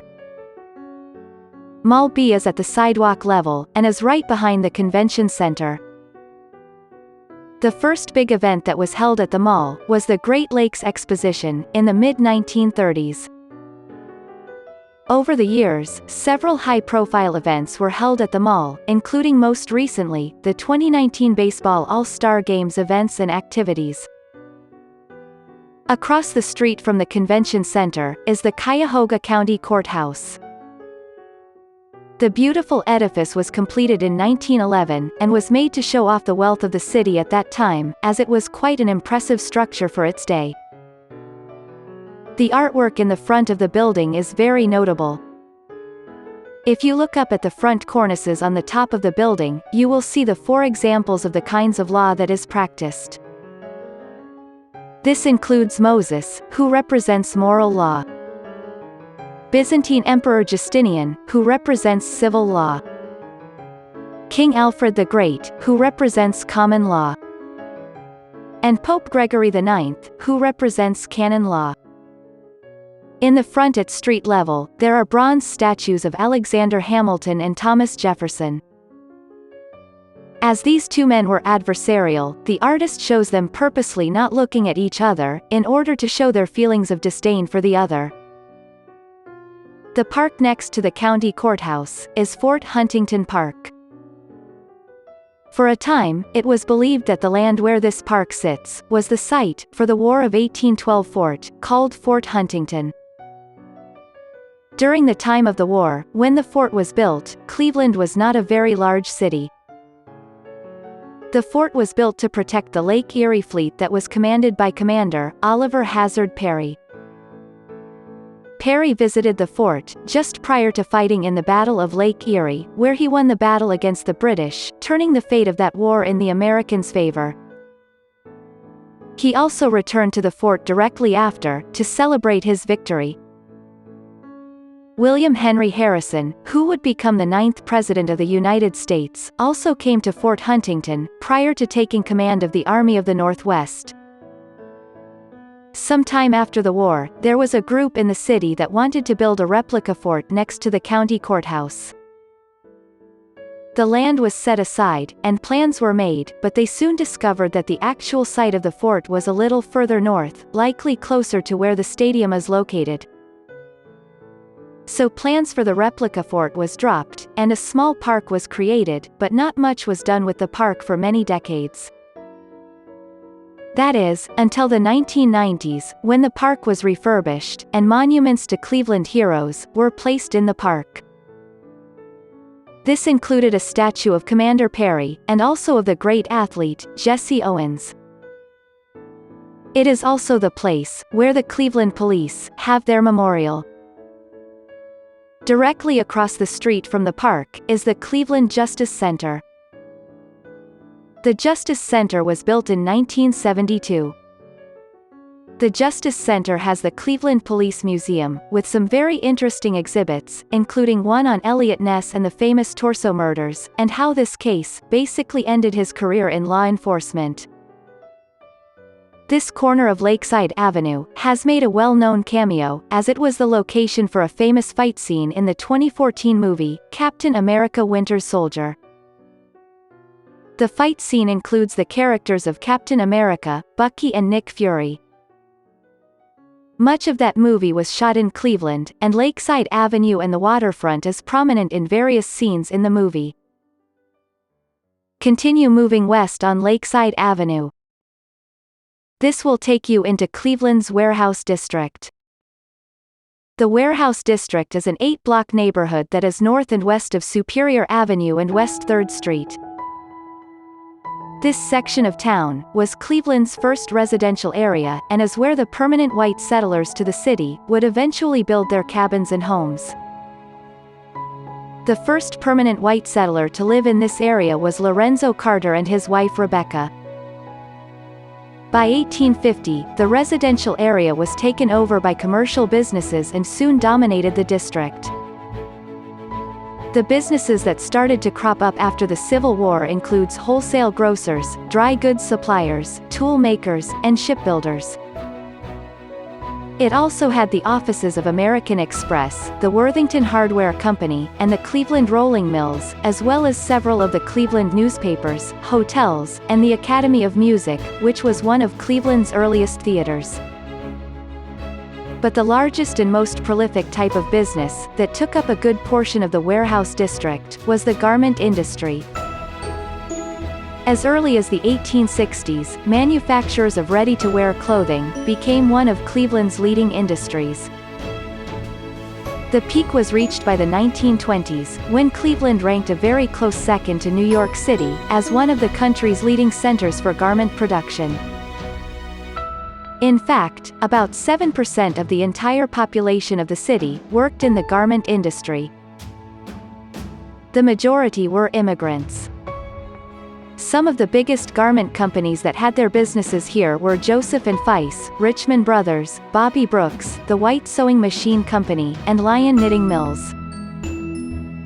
In the 1960s and 1970s, businesses started moving away from the city, and the brick-lined Victorian-era buildings closed down, one by one. Most were abandoned and left to deteriorate, and the neighborhood suffered severely because of it. The city even contemplated tearing down these historic buildings, as they were becoming blighted. Then, in the mid-1980s, a group of artists took advantage of the low rent, and put up art studios, creating a kind of bohemian lifestyle among the decrepit buildings. It started a kind of renaissance in the Warehouse District, and soon developers saw great potential in the area. They snatched up the old buildings, restoring them, and making them mixed-use establishments, to include apartments, offices, restaurants and shops. By the 1990s, the Warehouse District was the first downtown area to have a real resurgence, and it became the neighborhood that up-and-coming professionals wanted to live and to work in. The Warehouse District was, and still is, one of the hippest areas of downtown Cleveland. Just walk through the neighborhood, and you will see the remnants of its time, as one of the biggest industrial sections of the city. After you roam the streets of the Warehouse District, head a couple blocks west, down the hill on St. Clair Avenue. This will take you to the east bank of the Cleveland Flats. The Flats runs along the Cuyahoga River, and has two sides, the east bank and the west bank. The name Cuyahoga is Seneca for Crooked River. This is the area where Moses Cleveland and his group of 55 men came to survey the land. They arrived here on July 22, 1796. Moses Cleveland was part of the Connecticut Land Company, and worked as their surveyor of the Western Reserve. When he landed at the Cuyahoga River, he stepped onto the bank and saw a place covered with luxuriant forest growth. He decided that the spot where he stood, with the river to the west, and Lake Erie to the north, was a very favorable site for a city. He surveyed the town, putting it into separate lots, and each lot was numbered and put up for sale, mostly to the residents of Connecticut who wanted to resettle to the west. His employees, who really thought highly of Moses Cleveland, decided to name the new village in his honor. After Moses Cleveland finished his surveying duties, he returned to his home in Connecticut and never came back to the town that he founded. The first cabins were placed at the lowlands near the riverbank. But the land was fairly swampy, and it made it prone to illness. This is when they moved higher up to where the warehouse district is, and there they built their new and more permanent cabins and homes, in what would be the first neighborhood of Cleveland. The flats went through many changes over the years. The Ohio and Erie Canal began in this area, in 1827. The canal was a real game changer for the city of Cleveland. The city was still rather small, and trying to find its footing. It was in competition with the nearby cities of Euclid and Ohio City. But with the Ohio and Erie Canal, this really changed everything for Cleveland, and with it, came the development of shipping, and industry, in the flats. Soon, the Port of Cleveland was built, and shipping of goods, including what was produced in the warehouse district, and iron ore and coal for the steel industry, helped to make Cleveland grow and prosper, as they eventually grew larger than the other cities on the Lake Erie shoreline. In the 1850s, the railroads found the broad expanse of the flats, good for storage and handling of freight. And as the mills and shipping grew on the East Bank, the West Bank was becoming known as the Irish Ghetto, for this was where many of the town's immigrants, especially those who came from Ireland, lived throughout the 19th century, in shacks and slums along the riverbank. John D. Rockefeller put the Cleveland Flats on the map, when he put his refineries for Standard Oil, on the bank of the flats. The flats became defined by its industries, especially the steel mills. In fact, the steel mills became the pillar of the city's economy. But the pristine waters of the Cuyahoga River suffered under the strain of the continuous growth of industry in the city. There were no rules or standards on what could be discarded into the river, and so the mills and refineries and other businesses on the riverbank dumped anything and everything into the Cuyahoga, killing fish and wildlife, and polluting the water to the point of being almost completely uninhabitable. But Cleveland wasn't the only city that dealt with this type of scarring pollution. This was common among big cities that had their industries located by their rivers. Cleveland was also not the only city that experienced a fire or two on their river, caused by this industrial pollution. Yet, Cleveland was the one city where such a fire brought the city unwanted attention. On a fairly slow news day in the summer in 1969, Cleveland was suddenly in the spotlight, because the Cuyahoga River had caught on fire. People could not believe that such a thing could happen. It was so odd. But really it wasn't. In fact, the fire on the Cuyahoga that day wasn't even the biggest fire to happen on the river. That one bigger fire actually took place in the 1950s. But, when that fire happened, it was barely noticed outside the city, and the pollution was not cleaned up, so nothing changed. The river catching fire in 1969 was quite a spectacle, and made Cleveland a laughingstock around the country. It put a real hurt on the city, that lasted for quite some time, and thus gave the city of Cleveland a real complex. Yet, ultimately, the Cuyahoga River burning did do some good things. It prompted the government to create the Environmental Protection Agency, and it started the cleanup of the river. Though the process of the river's cleanup took a long while, by the summer of 2018, the northern section of the Cuyahoga River had rebounded, almost to the point that it was, when Moses Cleveland landed on the Cuyahoga River bank.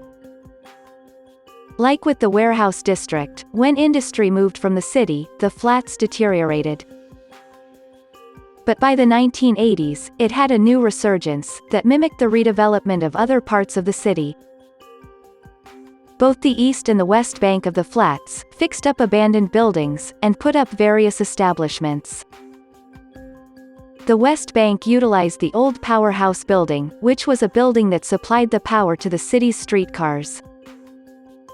The powerhouse became an adult recreation center, complete with restaurants, bars, a comedy club, and a game room. The West Bank also had restaurants that catered, for the most part, to a more family-friendly crowd. This also included the building of the Nautica Auditorium, and the start of the second Cuyahoga River Cruise, the Nautica Queen. The East Bank brought in more edgy bars and restaurants. That edge was enjoyable in the beginning, but became problematic as the years passed, as party-goers at the various bars did some crazy things on the river that caused trouble for the establishments that had their businesses there. This created a ripple effect that caused the majority of the bars and restaurants to close as the crackdowns from the city began. By the early 21st century, the East Bank of the flats was once again left with abandoned buildings. Then, in 2010, the Cleveland Rowing Company reclaimed 6.5 acres of unused land, and with that land, they created a park. Settlers Landing was also created, and a replica of Lorenzo Carter's cabin was placed there. The powerhouse had also lost businesses, but instead of having an abandoned building, the vacancies made way for the Greater Cleveland Aquarium to come in and take over the space with their beautiful new location, which they opened in 2012. Then the East Bank of the flats went through a third renaissance. The Cleveland Metro Parks opened up a small dog park, and cleaned up and refurbished the streets. Hotels, businesses, apartments, and new and modern restaurants came into the area, and the Flats was once again one of the most desirable neighborhoods in the city of Cleveland, in which to both reside and to have fun at. It might be difficult to decide what to do while in the warehouse district and the Flats, but here are some really good choices to consider. Visit Lorenzo Carter's cabin, and walk along the East Bank of the Flats, and Settlers Landing. Go to the beautiful Greater Cleveland Aquarium, and take a behind-the-scenes look, or get a VIP pass, so you can then scuba dive among the fishes. Take a lunch or dinner tour on the Nautica Queen, or a trolley tour of the city on the popular Lolly the Trolley, which you can hop aboard, at the powerhouse. See a concert at the Nautica Pavilion. If you are hungry, these are some of the best places in the neighborhood to go and get an excellent meal. The Alley Cat Oyster Bar at 1056 Old River Road, in the East Bank. Shooters on the Water, at 1148 Main Avenue, on the West Bank. Margaritaville, located at 1150 Front Avenue in the East Bank. Beerhead Bar and Eatery, located at 1156 11th Street in the East Bank. The Blue Point Grill at 700 West St. Clair Avenue in the Warehouse District. XO Prime Steaks at 500 West St. Clair Avenue in the Warehouse District. Tomo Sushi and Hibachi at 1293 West 9th Street in the Warehouse District, and Majorca at 1390 West 9th Street in the Warehouse District. Some of the best places to stay in the area include these locations. Aloft Cleveland Downtown, which is the first hotel in the Flats, and is located at 1111 West 10th Street in the East Bank. Hilton Cleveland Downtown, which is right next door to the Cleveland Convention Center and has incredible views of the lake, and is located at 100 Lakeside Avenue. The Drury Plaza Hotel Cleveland Downtown, which used to be the old Cleveland School Board building and still has artwork and memorabilia from those days, and is located at 1380 East 6th Street. And the Westin Cleveland Downtown, which is located near Public Hall, and is seen on screen during a big chase scene in the movie, The Fate of the Furious, that stars actor Vin Diesel. It is located at 777 St. Clair Avenue. The next stop on Cleveland's lakefront is Whiskey Island. To get to Whiskey Island, you will leave the Cleveland Flats and Warehouse District, and return to the Cleveland Shoreway, going west on Ohio Route 20. Take the Edgewater Park Whiskey Island exit, and make a right toward Wendy Park. Whiskey Island is a triangular-shaped piece of land, about 1 mile long, and 1/3 mile at its widest point. It was the first piece of solid land that stood amid the swamps that lined the river and lakefront that Moses Cleveland spotted when he came to the area in 1796. They landed at this piece of land just prior to landing on the riverbank at the east bank of the flats. Among the men that came with Moses Cleveland, a few were settlers that intended to stay in the new village. Only, not one of those early settlers stayed permanently in the area. The first permanent white settler was Lorenzo Carter, and he arrived a year after Moses Cleveland left. Carter spent his early years at his family's farm in Connecticut. He wanted to settle west, and purchased Lot 199, that was around 2 acres large. The first home he built, on his new land, burned down, and he rebuilt a new cabin, of which the reproduction of that cabin can be seen, at Settlers Landing in the Flats. Carter became the most influential of the early Cleveland settlers. He built Carter Tavern in 1802, which became an informal town hall, hotel and religious meeting house. In 1804, the state of Ohio promoted Carter to the rank of major, and he was put in charge of the Cleveland Battalion. In 1808, he built a 30-ton trading vessel schooner, he named the Zephyr. Carter was also very friendly with the nearby indigenous people. When one of the very bad outbreaks of cholera happened early on in the new settlement, Carter was able to get the help from the indigenous tribes, and they came with medicine to stop the outbreak. He was also the town's magistrate, doling out frontier justice for various disputes that rose up over the years. Though Moses Cleveland is given the attributes, and the statues, as the founder of the city of Cleveland, the honor should truly be given to Lorenzo Carter. For no one seemed to have more of a hand in helping to build the city in its early days, as he did, although he is so much less known, even from those who are native Clevelanders. Lorenzo and Rebecca Carter built one of their farms on Whiskey Island. Altogether, at his death, Carter owned around 80 acres of land in the city. Whiskey Island got its name from a distillery that was built on the little island in the 1830s. In 1831, investors from New York bought Carter's farmland, and divided the 80 acres into small allotments.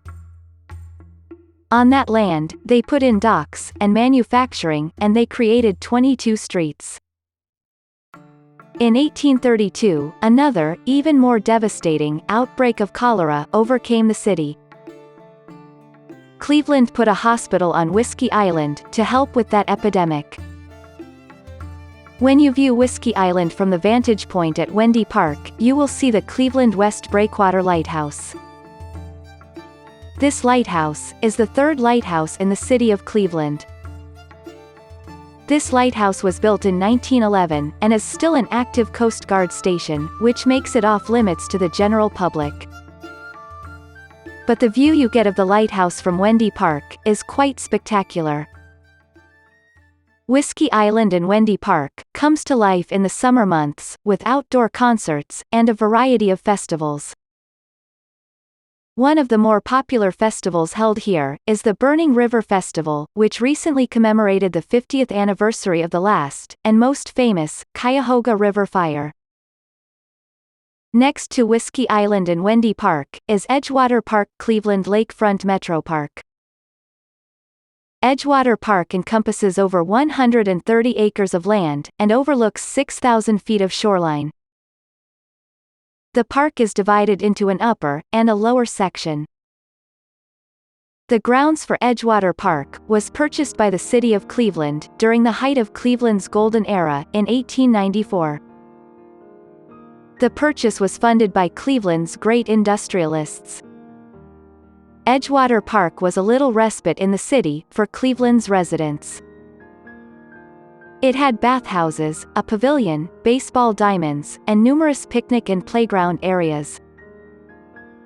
The lower level contained the beach, athletic fields, the Edgewater Lagoon, and the Edgewater Yacht Club.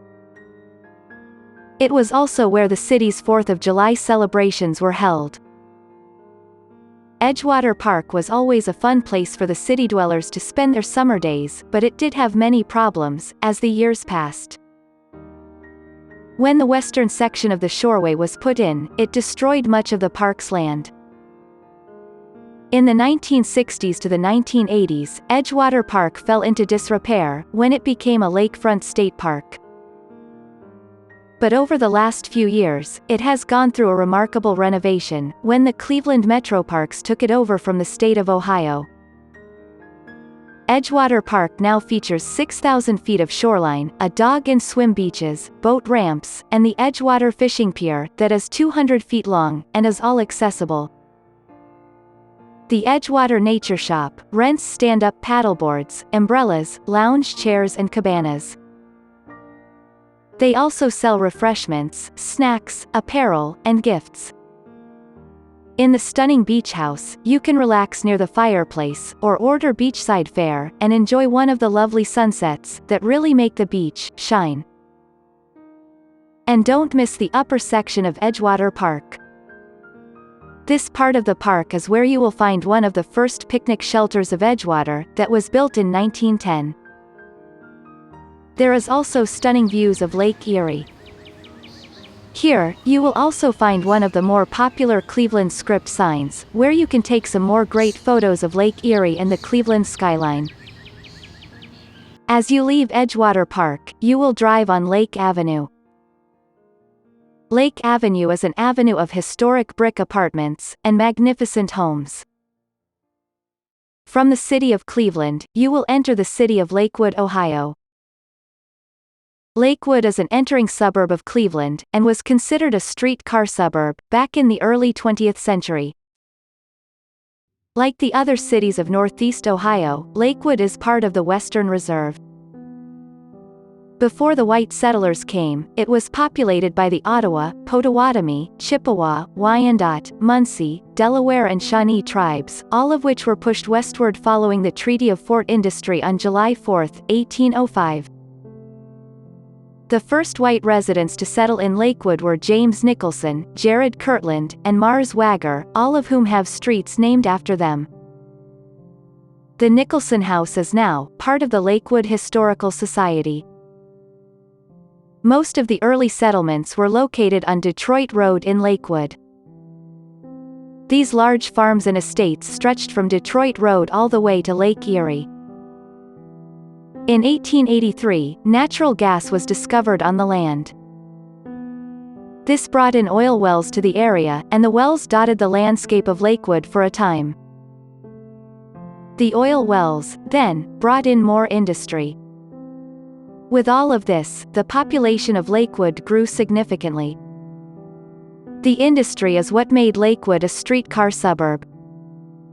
But even though those streetcars are long gone, Lakewood still has easy access to downtown via the West Shoreway, and this access has kept the city prosperous. The prosperous side of Lakewood shows in the beautiful Victorian era and other, more modern homes that line Lake Avenue. This neighborhood of fine homes on Lake Avenue was built in the late 19th century. It was, and still is, a neighborhood where many of Cleveland's prominent residents reside. One of the more prominent sections on Lake Avenue is the Gold Coast. The Gold Coast has some of the most upscale apartment buildings in the city of Lakewood, as well as the greater Cleveland area. Next to the Gold Coast is Lakewood Park. When you enter Lakewood Park, you will see an older stone house, which is the oldest stone house in Lakewood. This was the home to John Honum, who was an immigrant from Scotland, and was built in 1834. The dwelling is made of sandstone from the area quarries, and is considered a typical home of the area, from the early 19th century. Hanum's Farm was one of the farms that was located on Detroit Road, and was moved to its present location at Lakewood Park, in 1952. It now serves as the Lakewood Historical Society, and is available for tours. Lakewood Park was opened in 1918, and is one of the largest lakefront parks in the state of Ohio. It is a continuous hub of activity, and contains an outdoor pool, large playground, tennis courts, picnic shelters, a heritage garden, a skateboard park, an indoor and outdoor pavilion where concerts are played, and at the park they hold many festivities for the city, including the annual 4th of July celebrations. This scenic park has a lovely walkway that overlooks the lake, with some very favorable spots for taking beautiful photographs. Lakewood Park was also another final stop on the Underground Railroad. Here, fugitive slaves would end their dangerous journey by climbing aboard boats from the cliffs near the park, and from there, these boats would take them to Canada and to freedom. There is a plaque at Lakewood Park that commemorates its part in the Underground Railroad. When you leave Lakewood Park, head south 1 block, to Clifton Boulevard. This takes you back to Route 20. Clifton Boulevard is the busiest street in Lakewood.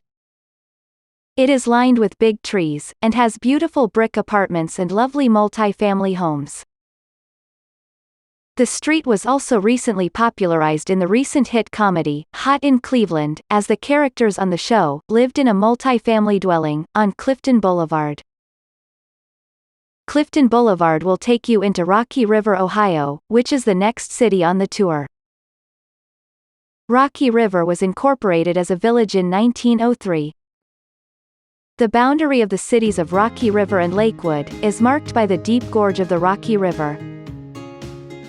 A long time ago, if you wanted to cross the river to get from Rocky River to Lakewood, one had to rely on a ferry boat. Then in 1821, a wooden toll bridge was completed, that was replaced by an iron bridge in 1890. A larger, steel and concrete bridge, connecting the two cities was built in 1910. Rocky River was at first a rural area, then in the 1920s, it began to transition to a suburban residential town. In November 1914, the Cleveland Yacht Club moved from its original location, on the East 9th Street Pier, to its current location in Rocky River at 200 Yacht Club Drive. The Yacht Club is now located near the Clifton Lagoon. The Cleveland Yacht Club is still one of the top racing clubs in the city of Cleveland. Now, as you continue your drive on Clifton Avenue, you will veer back onto Lake Avenue, and back onto Route 6. Continue on Lake Avenue, until you reach the city of Bay Village, Ohio. Bay Village was part of Dover Township, and was formed in 1803. The first permanent white settlers was Joseph Cahoon, and his family. He settled here in 1810, and he built a grist mill on the river, or what is now known as Cahoon Creek, in 1813. After the Civil War, Clevelanders began to build cottages on the Lake Erie shoreline. In 1901, Bay Village was newly formed, away from Dover Township, by these new residents. Fishing, apple and peach orchards, and vineyards were the primary industry through the late 19th century. By the early 20th century, people came into the village to build more homes, and this created a new suburb. Bay Village's proximity to the lake brought some very wealthy residents to its shores. Though the homes are much newer here than they are in Lakewood, it does have a very similar concentration of well-to-do residents, as can be found on Lake Avenue in Lakewood. One of the most popular spots to visit in Bay Village is the Huntington Reservation Beach, which is located on Lake Avenue. This 100-acre chunk of Lake Erie Shoreline has a deep and influential history for the city of Bay Village. The land where Huntington Reservation sits was part of a fruit farm from the early 19th century. then a wealthy industrialists, with ties to John D. Rockefeller, by the name of John Huntington, purchased the fruit farm and surrounding land, and built a large estate. He also had orchards and gardens, and he built a steam pump system, to help irrigate his farm. After Huntington passed away, the Cleveland Metroparks purchased the land in 1925, and opened it up to the public, keeping the pristine woods and beaches for the public's use and pleasure. In fact, Huntington Beach is one of the nicest public beaches in the Northeast Ohio area. At Huntington Reservation, you can see the remnants of the Lake Shore Electric Railway trestle, which stands as a huge concrete structure, off Porter Creek Drive. This impressive interurban train system ran from Cleveland west to Detroit, carrying over 5 million passengers per year, as they moved along Lake Erie's shoreline. The train ran this route from 1901 to 1938. On the Huntington Reservation, you will find the Bay Arts Galleries, which is located in what used to be the Huntington Playhouse. The building it sits in, was once the carriage house of the Huntington estate. The Bay Arts Galleries displays artwork from local artists in its gallery, and also holds art classes. Nearby is the Lake Erie Nature and Science Center, which is also part of the Huntington Reservation, and is located at 28728 Wolf Road. It is a hands-on nature center, with a wildlife sanctuary, and it also has a fine planetarium. They have several events throughout the summer and fall seasons, and it is free to enter. It is a great place to spend an afternoon, and well worth a stop on your tour. Leaving Huntington Reservation in Bay Village, we continue on Route 6, or Lake Road. This scenic drive takes you into Lorain County and past the cities of Avon Lake, Sheffield Lake, to Lorain, Ohio, which is our next stop on the Shoreline Tour. Lorain, Ohio is the 10th largest city in Ohio, according to the 2020 census, and the 3rd largest city in the greater Cleveland area. In 1787, Moravian missionaries stayed here briefly. But the first white settler was Nathan Perry, who came here from Vermont, and built a trading post in 1807, on the Black River. Lorain was first named Charleston, and then renamed in 1874, after the French province of Lorraine. The railroads were built first, and soon after, the port of Lorain was built, at the Black River.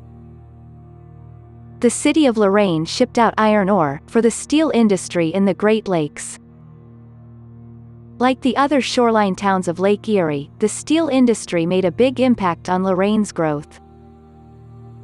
In the early 1800s, Lorain used a lantern hung from a pole, at the mouth of the Black River, as its first navigation light.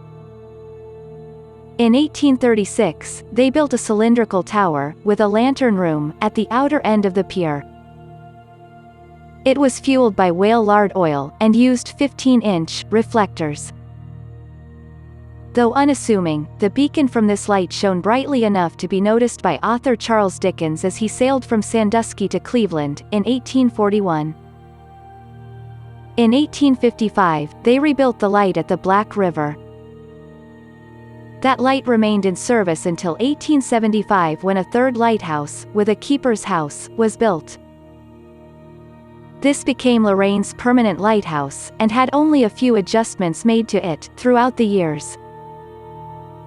That third lighthouse saw the growth of the city from 500 residents to a thriving town of 6,000. The current lighthouse was meant to withstand the tempestuous weather of Lake Erie. In 1922, the lighthouse was fully electrified. The Coast Guard took over operations of the lighthouse in 1939. At that point, the outer harbor of Lorain got a $22 million improvement to the outer breakwall, and an automated tower. But by 1965, a crew was no longer needed to man the lighthouse. It was slated for demolition, then one night, vandals broke in and stole the brass foghorns. It stood for a while in the harbor, looking like a fortress, a bit sad and decrepit, in a state of disrepair.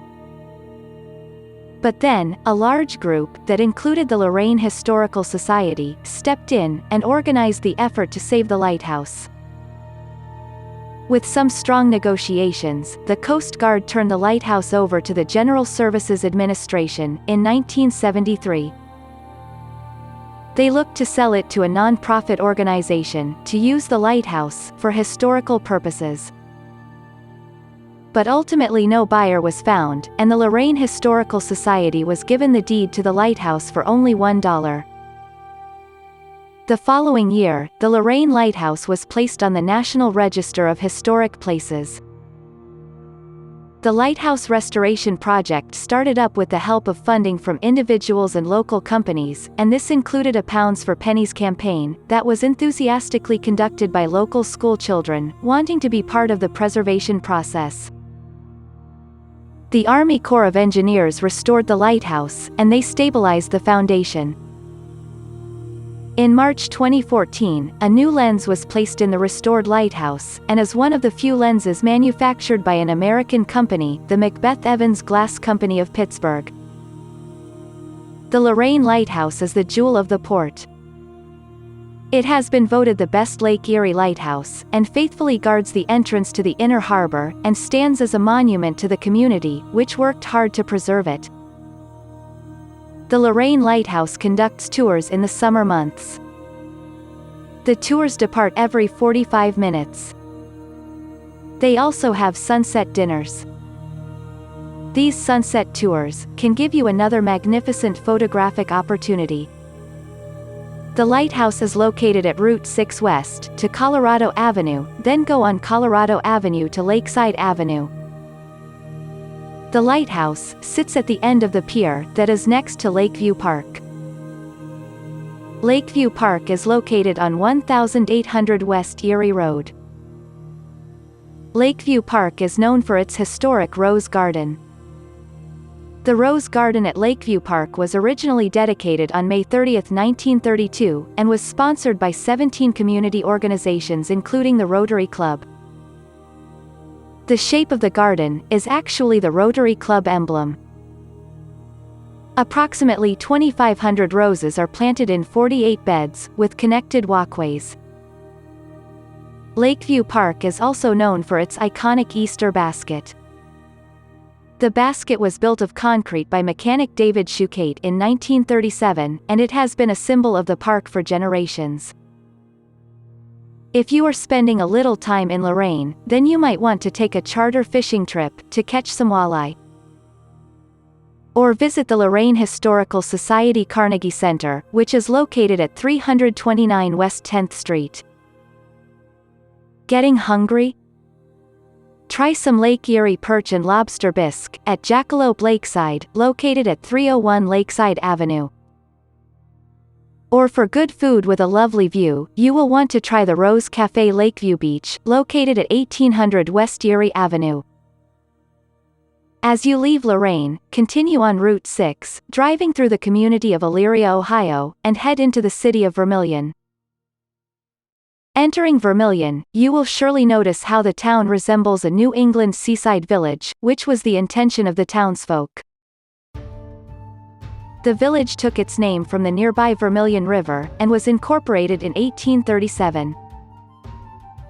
With its clapboard buildings, giant maples and lovely village square, it purposely resembled a New England hamlet, giving a bit of the taste of home to the townsfolk, who were mostly all former New Englanders.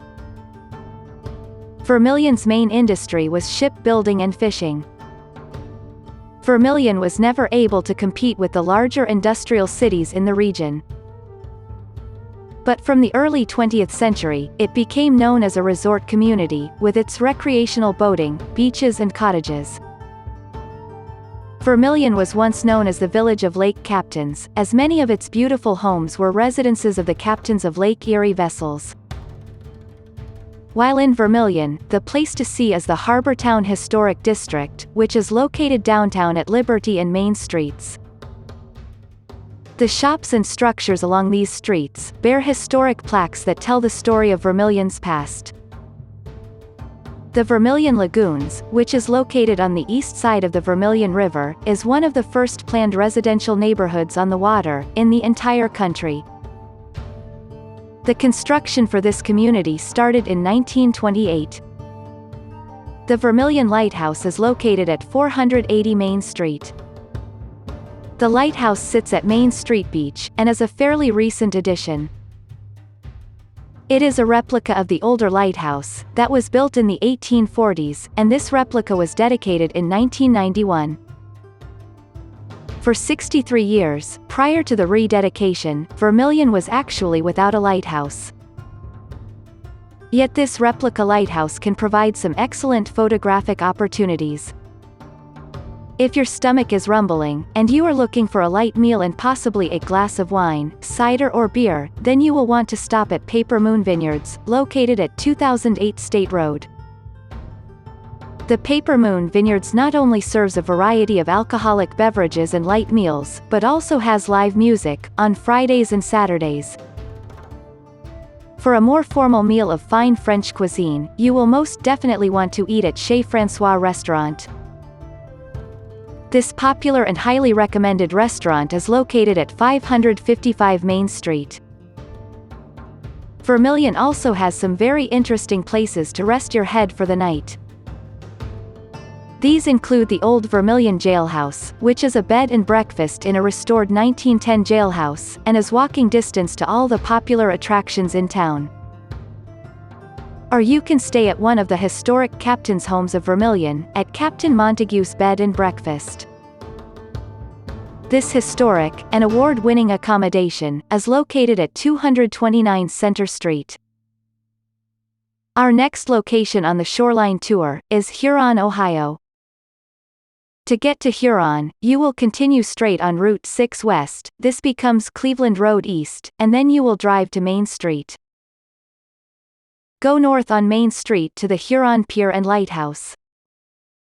Huron, Ohio is located at the southernmost point of Lake Erie, and marks the midway point between the cities of Cleveland and Toledo. Huron was part of the Firelands, or the Sufferers' Lands. This was land offered to the people of Connecticut who had lost their property to the British, during the Revolutionary War. Their properties had been so badly damaged by the British soldiers, most were burned to the ground, that they could not rebuild, and so the state of Connecticut gave them plots of land in the Western Reserve as a kind of restitution. Though, most of the people who got the land, never actually settled on their plots. John Baptiste Flemond was the first white settler of the region. He was a trapper, trader and interpreter, and set up a trading post by the river. He is honored with a plaque near the Huron Harbor. Huron was named for the tribe that once lived there. It was organized into a township in 1809. Huron became a center for shipbuilding in the 1830s. The port helped to make Huron pivot into industrialization and commercial development. Today, Huron is known for its tourism due to its fishing, boating, sandy beaches and close proximity to Cedar Point Amusement Park. The first Huron Harbor Pierhead Lighthouse was placed in the Huron Harbor in the 1830s. Then in 1936, a new lighthouse was built using the Art Deco style that was popular in that time period. The lighthouse was also one of the first Lake Erie lighthouses to provide an electronically powered beacon to aid in maritime navigation.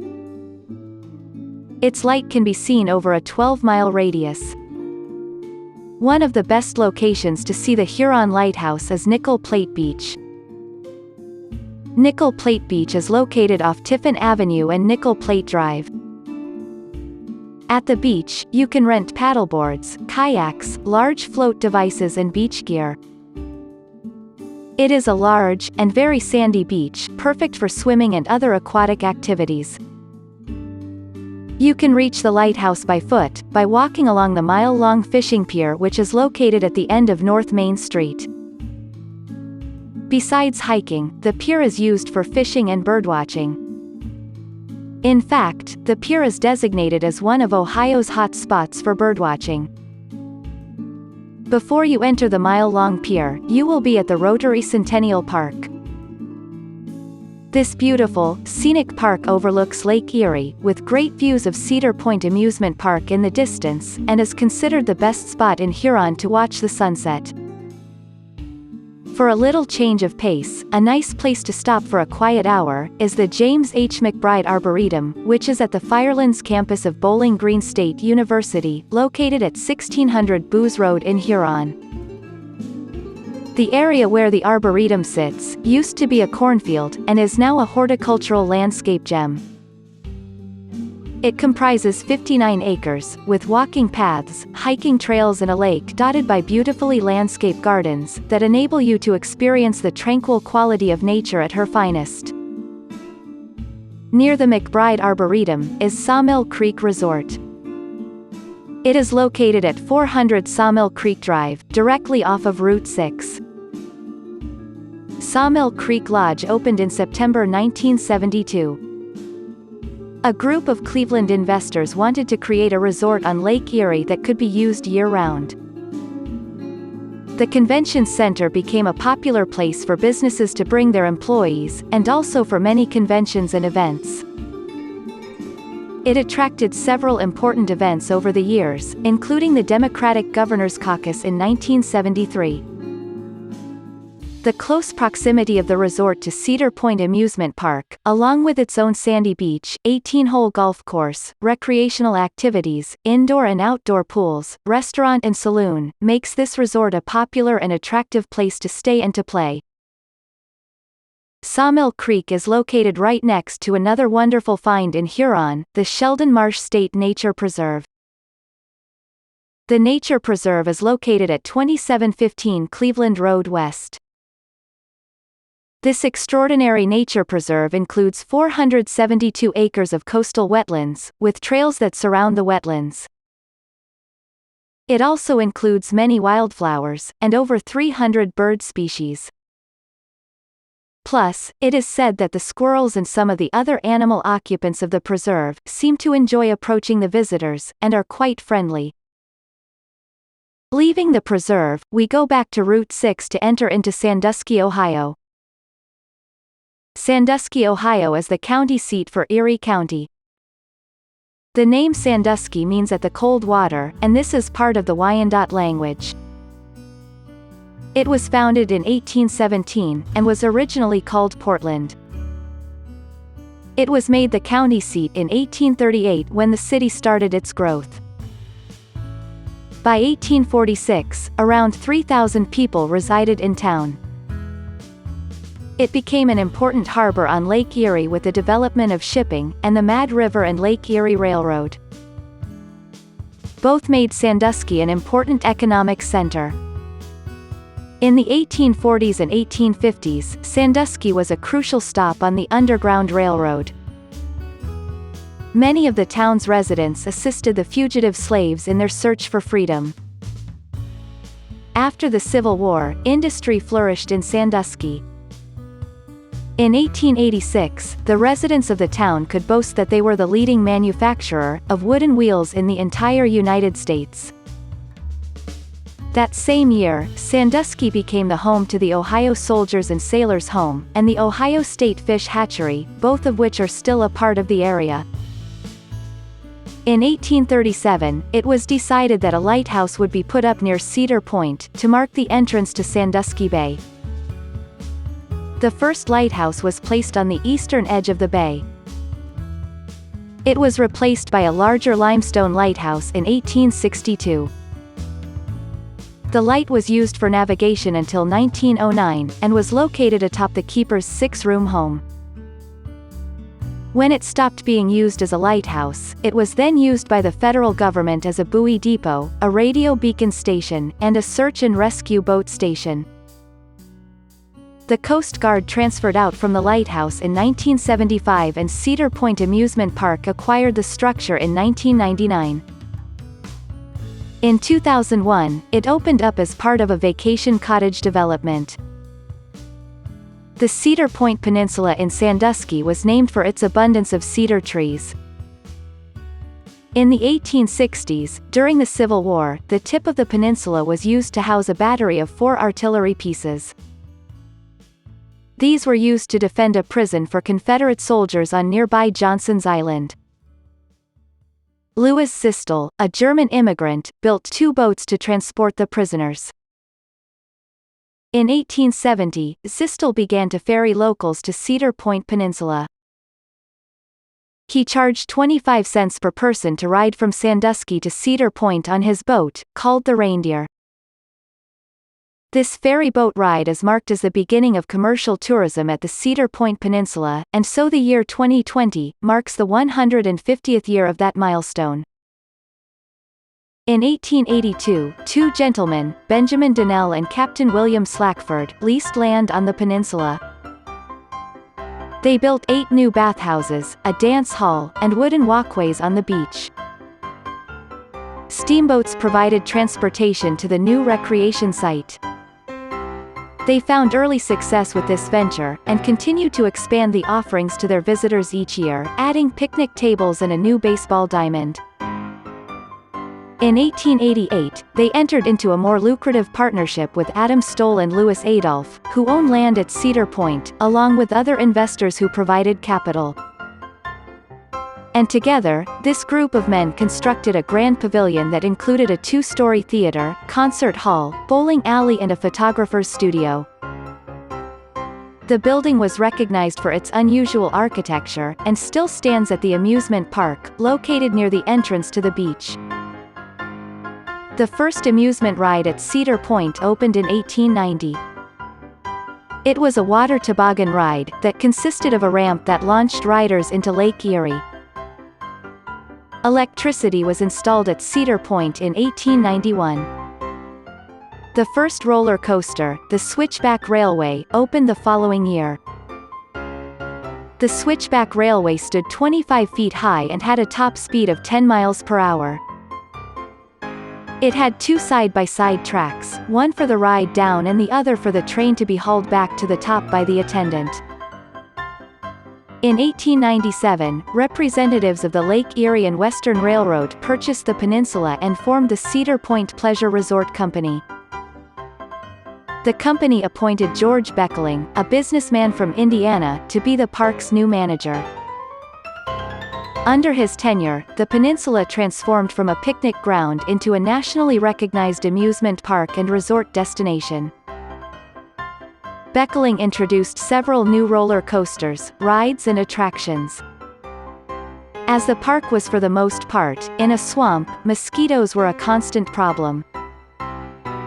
In 1904, Beckeling drained the swampy areas on the peninsula and connected a series of lagoons to form a water passageway that quickly became one of the park's signature attractions.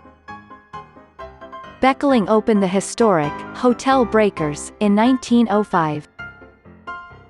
At the time, it was one of the largest hotels in the Midwest, with 600 guest rooms, and a cafe that could seat 400 guests. It is still a very important part of the park. Now, if you do decide to spend the night at Hotel Breakers when visiting Cedar Point Amusement Park, please know that this hotel is considered the most haunted spot in the park.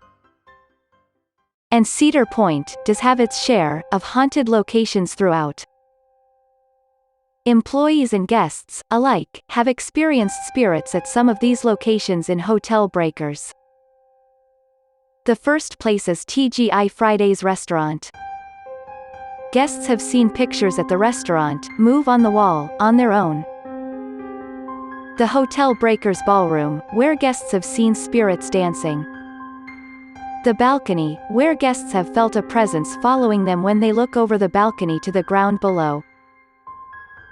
And in room 169, where they may hear mysterious sounds like crying, or they might see the shower turn on and off by itself.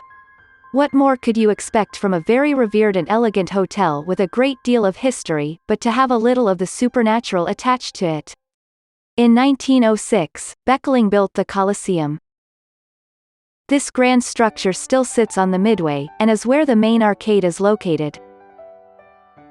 Beckeling oversaw the park's operation throughout its growth, until he died in July 1931. Cedar Point has had its ups and downs over the years. It became one of the first amusement parks to utilize the pay-one-price season pass. Starting in the late 1970s through present day, Cedar Point began concentrating on building the best, fastest, tallest, and most amount of roller coasters of any amusement park. As it did accomplish this feat, it is now known as America's Roller Coast. Cedar Point won the Golden Ticket Award from Amusement Today for Best Amusement Park in the World for 16 consecutive years from 1997 to 2013. The park also plays in a multitude of categories, from Cleanest Park, to Best Shows, to Best Halloween Event, to the Best New Ride in 2007, for the roller coaster, the Maverick. Cedar Point has 6 steel coasters, in the top 50 coasters in the world, and currently has 5 coasters in the top 25. The tourism that was brought in from Cedar Point's popularity began to draw other resort businesses and water parks to the Sandusky area. Sandusky currently has 6 indoor and outdoor water parks, including Great Wolf Lodge, Castaway Bay, and the largest indoor water park in the city, Kalahari. Sandusky, along with Port Clinton and the Lake Erie Islands, has become a region that is now known as Vacation Land. The area is continuously growing with new developments and attractions, and yet at the same time, all of these places remain true to its history and its unique charm. The next stop on our Lake Erie Shoreline tour is the city of Marblehead, Ohio. Marblehead is on the western side of Sandusky Bay. To get there from Sandusky, return to Ohio 2 West, to exit 125 AB, for Ohio 269 toward Marblehead, and continue north to reach Marblehead. Marblehead was founded in 1891. The town holds the distinction as being the place where the first battle on Ohio soil was fought, for the War of 1812. The battle occurred on September 29, 1812, when 60 citizen soldiers were ambushed by 130 Native Americans, who were fighting along with the British. Most of the citizen soldiers managed to escape to Cedar Point, but 20 men held the Native Americans at bay, while staying put in a cabin in town. 2 days later the citizen soldiers were rescued. 40 Native Americans, including a few chiefs, and 8 of the white soldiers were killed in the skirmish. It was neither a victory, or a defeat, for either side. At nearby Johnson's Island, which is a 300-acre island in the Sandusky Bay, there was the site of a prisoner of war camp for Confederate soldiers captured during the American Civil War. Initially, Johnson's Island was the only Union prison that was made exclusively just for Confederate officers, but it soon brought in privates, political prisoners, prisoners sentenced to court-martial, and also, spies. During its 3 years of operation, more than 15,000 men were incarcerated at the Johnson's Island prison. About 200 prisoners died there, due to the harsh Ohio winters, food and fuel shortages, and disease. But even with those unfortunate deaths, Johnson's Island had one of the lowest mortality rates of any Civil War prison. After the war ended, the prison camp was abandoned. There was some effort to establish a summer resort on the island in the late 19th century, but this venture failed. The land then was used for farming, and for quarrying rocks. People eventually came to the island, and they built lakeside homes. In 1990, Johnson's Island was designated a National Historic Landmark, and a causeway was built to connect it to the mainland. The Confederate Cemetery is now open to the public. To visit Johnson's Island, you will go to East Bayshore Road in Marblehead, and that will take you to the Johnson's Island Causeway. The Marblehead Lighthouse is one of the main focal points in town, and has been in operation since 1822. It is the oldest, continuously operating lighthouse on the Great Lakes. The Marblehead Historical Society Museum displays photographs and artifacts related to the history of the Marblehead Lighthouse. The Marblehead Lighthouse Historical Society is located in the Keeper's House. The Keeper's House was built in 1880, and it was home to around 16 keepers and their families. To reach the Marblehead Light and the museum, you will go to Marblehead Lighthouse Park at 110 Lighthouse Drive in Marblehead. Marblehead, Ohio is the very epitome of a charming seaside town. The town boasts of stunning views of Lake Erie and Sandusky Bay, and is a true slice of small-town Americana. The town's architecture, its laid-back lakeside ambiance, and beautiful parks and scenery, is an extremely attractive spot for tourists wanting to escape the hustle and bustle of the big city. Marblehead has been named one of the 10 most beautiful towns in Ohio. Two great spots to spend time in Marblehead is Lake Point Park, which is located at 1257 East Bayshore Road. This park is next to the lighthouse. The other location is East Harbor State Park, located at 1169 North Buck Road. It includes a fantastic beach, and plenty of walking trails around Lake Erie. State Route 163 takes you through the heart of town, and while there, you can enjoy a meal at the Marblehead Galley Restaurant, or Jamestown Tavern, or at the Latitude Cafe. Or you can try a variety of wines at the Rocky Point Winery. If you want a lovely place to spend the night in Marblehead, then try the Red Fern Inn, which is located at the Rocky Point Winery. Or stay at the Marblehead Light Bed and Breakfast, that is located very near the Marblehead Lighthouse Park. At Marblehead, you can take the ferry boat line to Kelly's Island. The ferry boat to this beautiful Lake Erie Island leaves several times each day, and departs from downtown Marblehead. Kelly's Island is part of the chain of archipelagic islands in Lake Erie. There are about 20 islands in the chain, a portion of which belong to Canada, and the rest belongs to Ohio, or America. Kelly's Island is the second largest island among the Lake Erie Islands, and is the largest Ohio island. The indigenous people used Kelly's Island in the spring and fall, taking advantage of the exceptional fishing there, but they never had any permanent settlements on the island. Two Cleveland brothers, Datus and Arad Kelly, were looking for an investment opportunity, and chose to purchase land on this Lake Erie Island, because of its dense forests of red cedar, which could be harvested and used as steamboat fuel. There was also a small quarry on the north side of the island, and in 1833, the brothers began purchasing all the parcels of land there. The island, at that time, was known as Cunningham Island, having been named this, due to the first European settler to have lived there.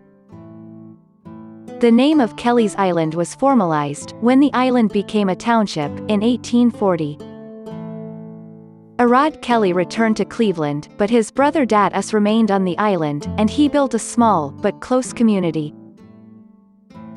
The quarry operations that took place on Kelly's Island soon became one of the largest quarrying operations in the United States. And the island's lake-tempered climate made it ideal for growing grapes. The Catawba, Niagara and Isabella grapes made Kelly's Island's wines famous in the late 19th and early 20th century. By the mid-1960s, the quarry operations slowed down completely, and winemaking was pretty much snuffed out by Prohibition, with only a handful of wineries remaining. After that, the island became focused primarily on tourism, which is what brings people to the island today. Kelly's Island has some wonderful places to explore. And one place not to miss is the Glacial Grooves State Memorial. These grooves were scored into the solid bedrock about 18,000 years ago by the Great Ice Sheet that covered part of North America. The stone containing the grooves also contains marine fossils that are 350 to 400 million years old. The site is protected by fencing, but there is a walkway and stairs that gives visitors a good view of the grooves. The Glacial Grooves State Memorial is located at 739 Division Street. To see some of the old quarries, or to enjoy the beach, you will want to stop at Kelly's Island State Park, located at 920 Division Street. You can also go camping here, and while there you can get a great spot near the lake. For a peaceful spot to enjoy a nice walk, and also to appreciate lovely art, visit the Charles Herndon Sculpture Garden and Galleries, located at 114 Leyland Lane. This is an outdoor sculpture garden and gallery that showcases the very unique work by Ohio sculptor Charles Herndon. While there, you can actually purchase a Charles Herndon original to take home with you. It is a must to rent a golf cart, so you can explore the island at your own pace, and see the majority of the highlights of this historic and beautiful island.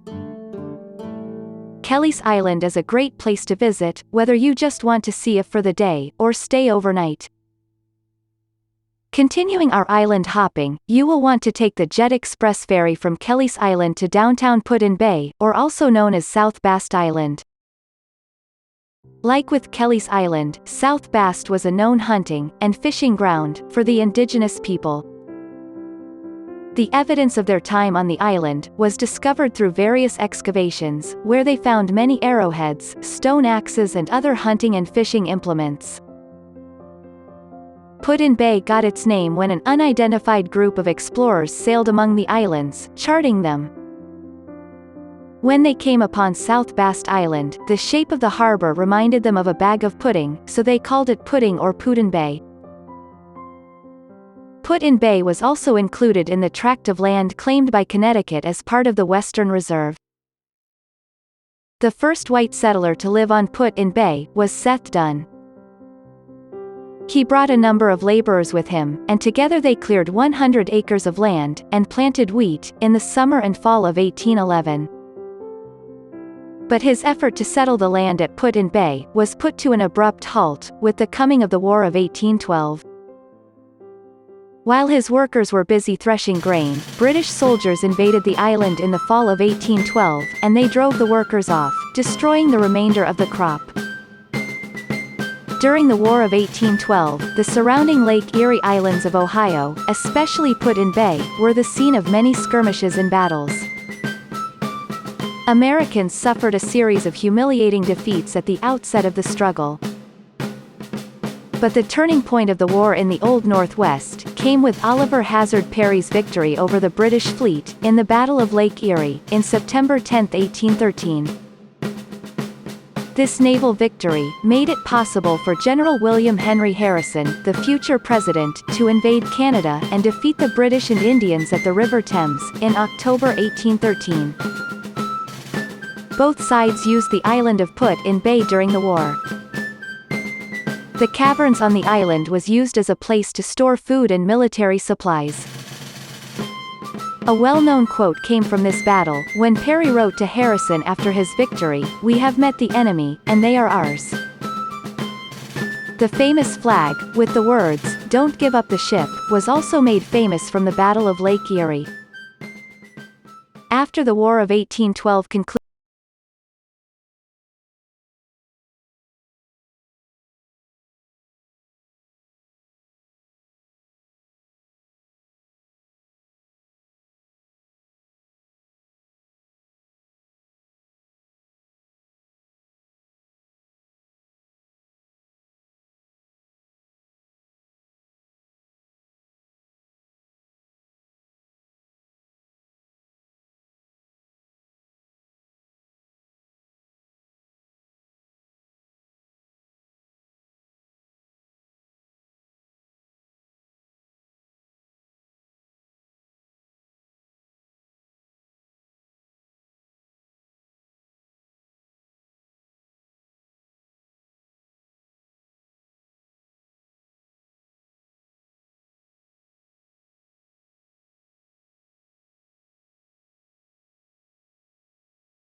The Lake Erie Islands Historical Museum is located at 25 Town Hall Place.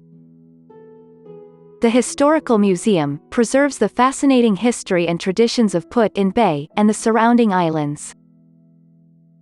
The Perry's Victory and International Peace Monument is located at 93 Delaware Avenue, and includes a separate museum a block away, that gives a great history of the Battle of Lake Erie. The Perry Monument, which is part of the National Park System, is the tallest structure on the island, and gives you an excellent view of the Lake Erie Islands at the very top, from its observation deck. For family-friendly attractions, here is a great list of things to do.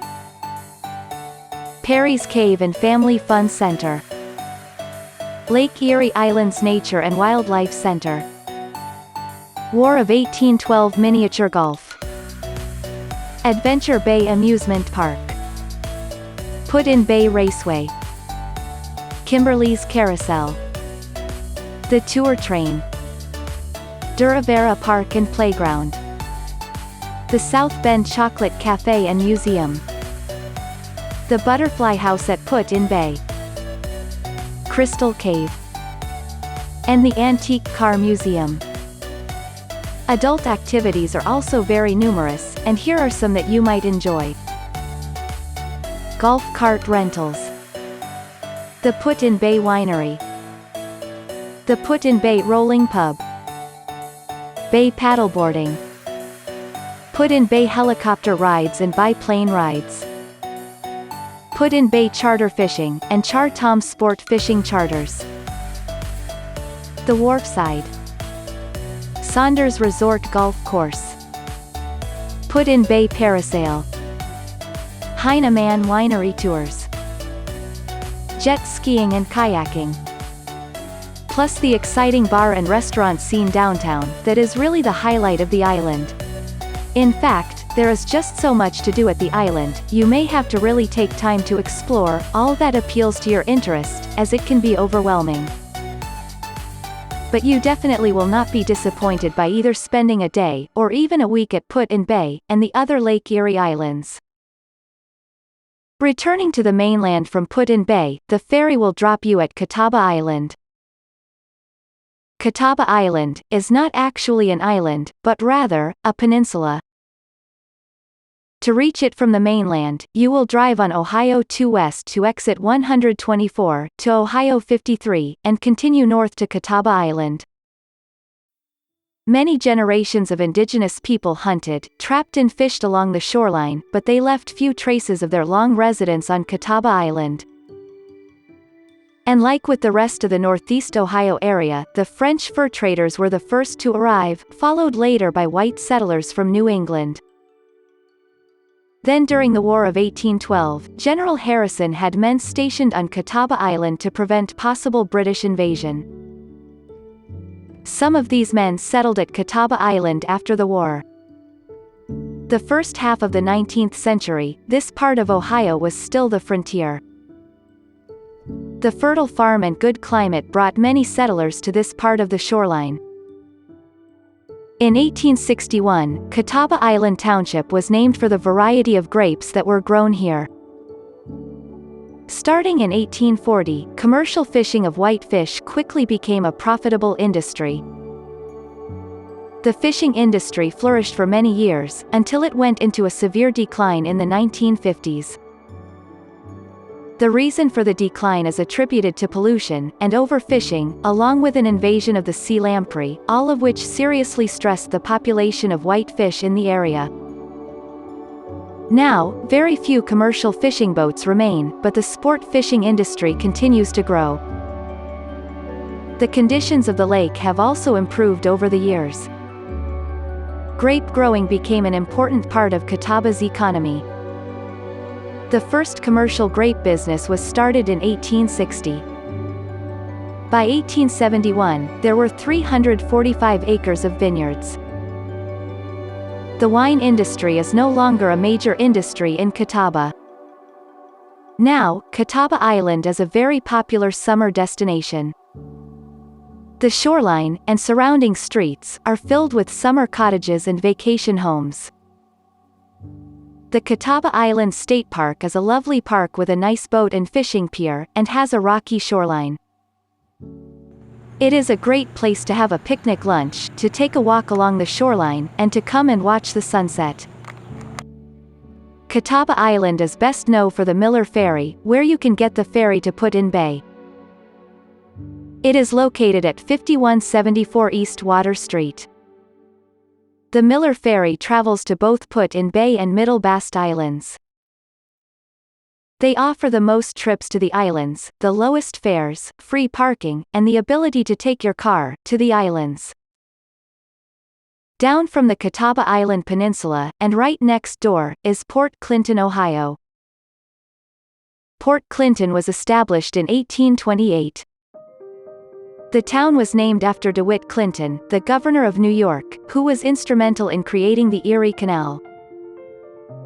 Port Clinton remained relatively small throughout the 19th century, but by the 20th century, the population grew. Most of the residents came from Toledo, as they settled here, looking for a quieter lifestyle away from the big city. Port Clinton was known as a major fishing industry town. They processed and shipped tons of fresh white fish and shipped it throughout the country. The fishing industry, for the most part, subsided in the mid-20th century. But sport fishing is still a very popular draw for the area. Port Clinton was given the nickname of the walleye capital of the world.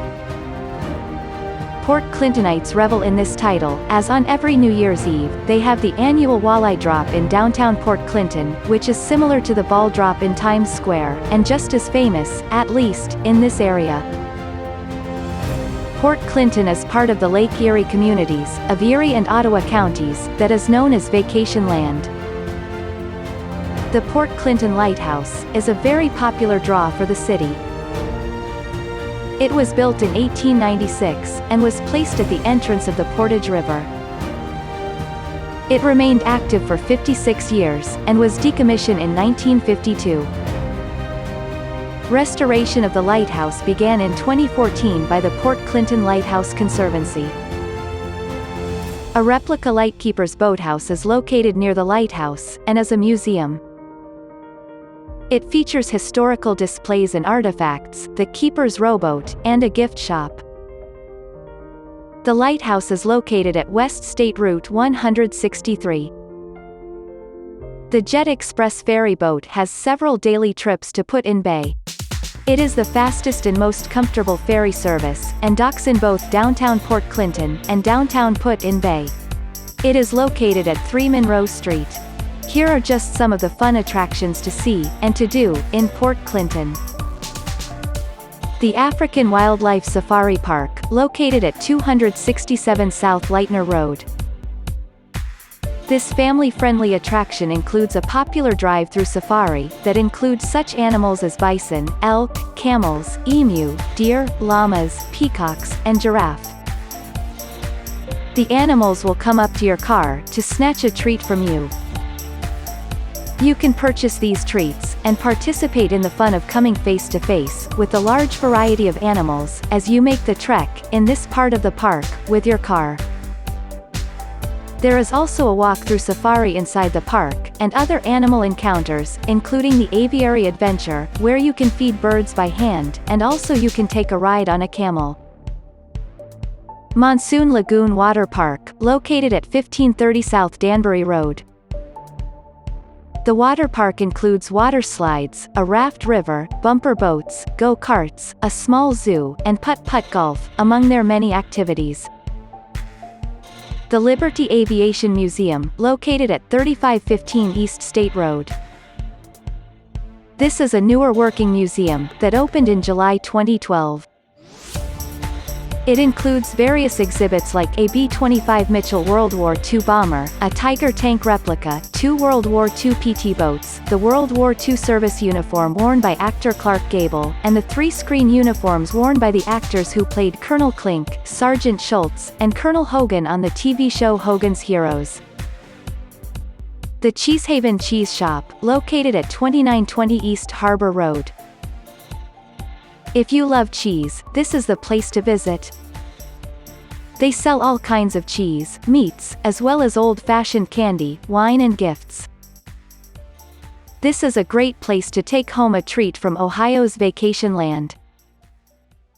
Leaving Port Clinton, continue your Lake Erie Shoreline tour, traveling on Route 2 West. Your next stop will be McGee Marsh Wildlife Area, which is located at 13531 West State Route 2 in Oak Harbor, Ohio. McGee Marsh is a great location to do birdwatching, especially in the spring when the North American warbills stop over there during their spring migration.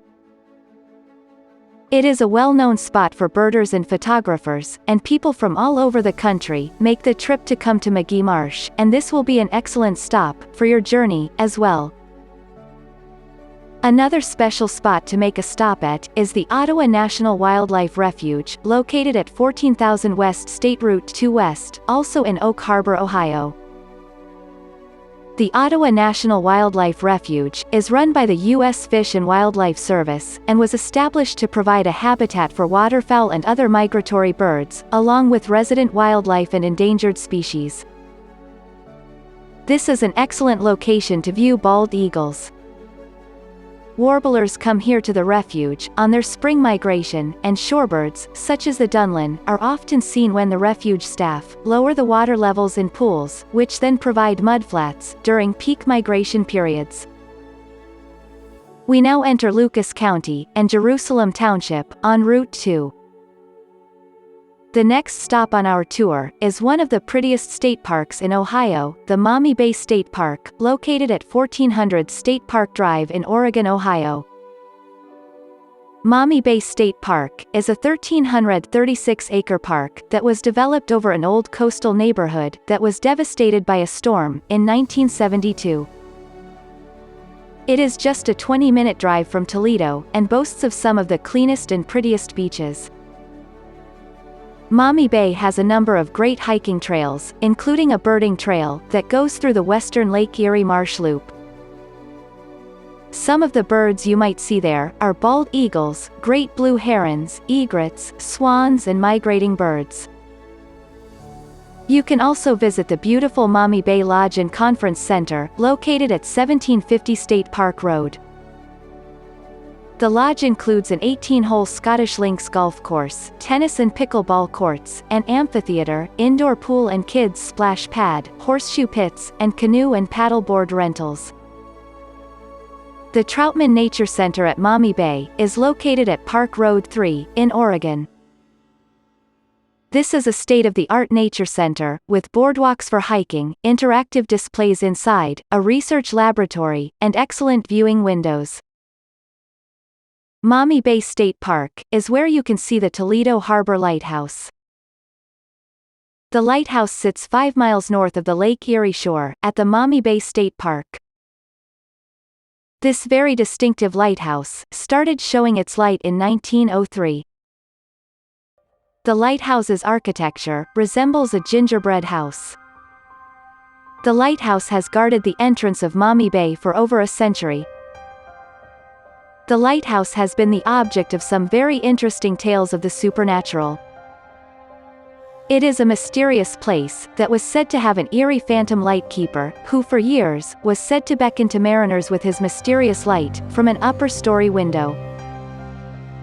Even though this tale may not be true, what is true is that many of the light keepers at the Toledo Harbor Lighthouse have succumbed to doom over the years.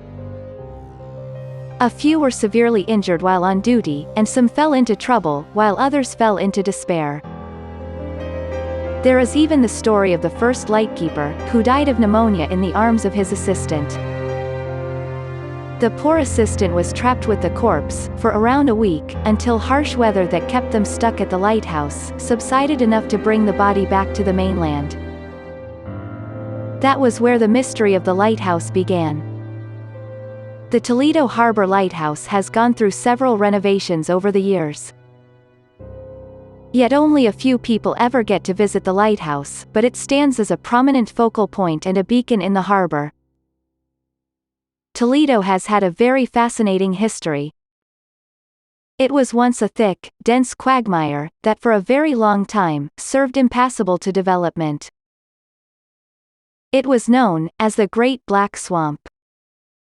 Those that chose to settle here lived and died within the swamp, and they knew how to manage it to survive. Yet as other areas around Lake Erie was becoming inhabited by an influx of white settlers, Toledo's Great Black Swamp made it very difficult to create livable land, and so it was considered Ohio's final frontier. As early as 1615, Étienne Brule, a French-Canadian interpreter and scout, observed people from the Erie tribe living at the mouth of the Maumee River. These native tribes, along with French and English traders, inhabited the area throughout the 1700s. But after the Revolutionary War, at the Treaty of Paris in 1783, the Toledo area, which was the southernmost part of Quebec at the time, was ceded to the Northwest, and the Northwest Territory was then created and included what would become the states of Ohio, Indiana, Illinois, Michigan, Wisconsin, and part of Minnesota.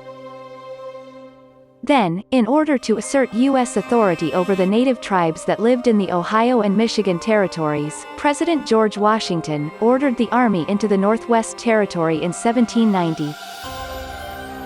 The ensuing conflict became known as the Northwest Indian War. A loose coalition of Great Lakes tribes including the Shawnee, Miami, and Wyandot, with support from British forces, fought the U.S. Army. One of the largest battles that happened in 1794 was the Battle of the Fallen Timbers, which took place in what is now Maumee, Ohio. The tribes fought against General Mad Anthony Wayne and the U.S. forces. They lost the battle that day, and the defeated tribes signed the Treaty of Greenville in 1795, which ceded most of the Ohio Territory to the United States, setting the stage for Ohio statehood in 1803. Development of the Toledo area started after the War of 1812. Yet because of the Great Black Swamp, it was far too difficult to really make it a livable land. There was some dredging of the swamp, but the work was slow and harrowing. When the Erie Canal was built in 1825, this allowed pioneers to avoid the swamp, and to reach northwest Ohio via Albany and Buffalo, crossing Lake Erie. Now, farmers, traders, tradesmen and land speculators settled on the land. Because of the swampy conditions, the settlers dubbed the area, that is now downtown Toledo, Frog Town. After some border disputes with Michigan, the Miami-Erie Canal was finally opened in 1845, and this helped Toledo become a growing port, with the canal connecting Lake Erie to Cincinnati and the Ohio River. Though the canal brought in significant commerce to Toledo, the community still struggled in its early years. The Great Black Swamp was called the graveyard of the Midwest, as the swamp brought periodic epidemics of cholera, malaria, typhoid fever, and other deadly diseases. Finally, in 1850, the state of Ohio managed the Great Black Swamp, with ditches dug deep enough to drain the swamp and make the land livable and workable. The railroads came to Toledo, and this really helped the city's growth after the American Civil War. By 1880, Toledo was one of the largest cities in Ohio, as it transformed into an industrial center. By the 20th century, Toledo was the third largest city in Ohio. The main industry here was glass manufacturing and automobiles. But by the 1970s, Toledo felt the sting of becoming one of the Rust Belt cities when industry moved out of the city. But in the early years of the 21st century, there was a revitalization of downtown Toledo. Then Owens Corning made a significant commitment to the city by putting its headquarters there. Toledo also built a new, state-of-the-art ballpark for its very popular minor league baseball team, the Toledo Mudhens. Now the Toledo Harbor, once a swamp, is thriving and bustling with activity. One of the places that gives Toledo a thriving cultural scene is their world-renowned art museum. The Toledo Museum of Art is located at 2445 Monroe Street. The museum celebrates art in all aspects. It has a fine, permanent collection, and also has great temporary exhibits. Across the street from the Toledo Museum is the Glass Pavilion, which shows off great glass art and focuses on the glass industry that made Toledo a thriving industrial city. Toledo's Warehouse District is a premier urban neighborhood that covers 33 blocks of homes, businesses, restaurants, and also includes the area where the Toledo Mudhens have their ballpark. Here is where you will get a taste of the newer nightlife and revitalization of the city, while still getting a sense of the history of Toledo, when it was in its industrial heyday. But to really see the beauty of Toledo, and to top off this very comprehensive tour of the Lake Erie Shoreline, you must go to the harbor, in downtown Toledo. You should stop at International Park, on the east side of the Maumee River. International Park is a monument to Toledo's global reach, and includes a diverse collection of dining, access to the dock, and the Museum of the Great Lakes. The Museum of the Great Lakes is located at 1701 Front Street. This very popular museum tells the awe-inspiring stories of the Great Lakes through breathtaking photography, over 300 incredible artifacts, audio-visual displays, 40 hands-on interactive exhibits, and includes the 617-foot iron ore freighter, the Colonel James M. Schoonmaker Museum ship. There is even one of the lifeboats from the doomed freighter, the Edmund Fitzgerald, that sank in the 1970s in Lake Superior, and was made famous from the great song by Gordon Lightfoot. The museum is a great way to cap off your shoreline tour, as it will bring together all that you have seen and learned, on your tour of Lake Erie. But as you wind down from your tour, find a spot at one of the excellent restaurants on the harbor, where you can sit and watch the sunset, and just take a deep breath.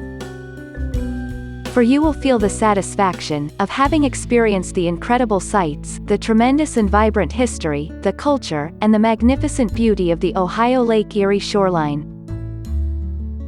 Hopefully you will take away with you an experience that you will never forget. We want to thank you for coming along with us on this tour of the Coastal Trail and the Lake Erie shoreline. We hope that you enjoyed taking this virtual tour with us. Please visit us at Town Tours Cleveland to learn about future tours of the Northeast Ohio area. And join us on our Patreon page to sign up for our virtual tour package deals.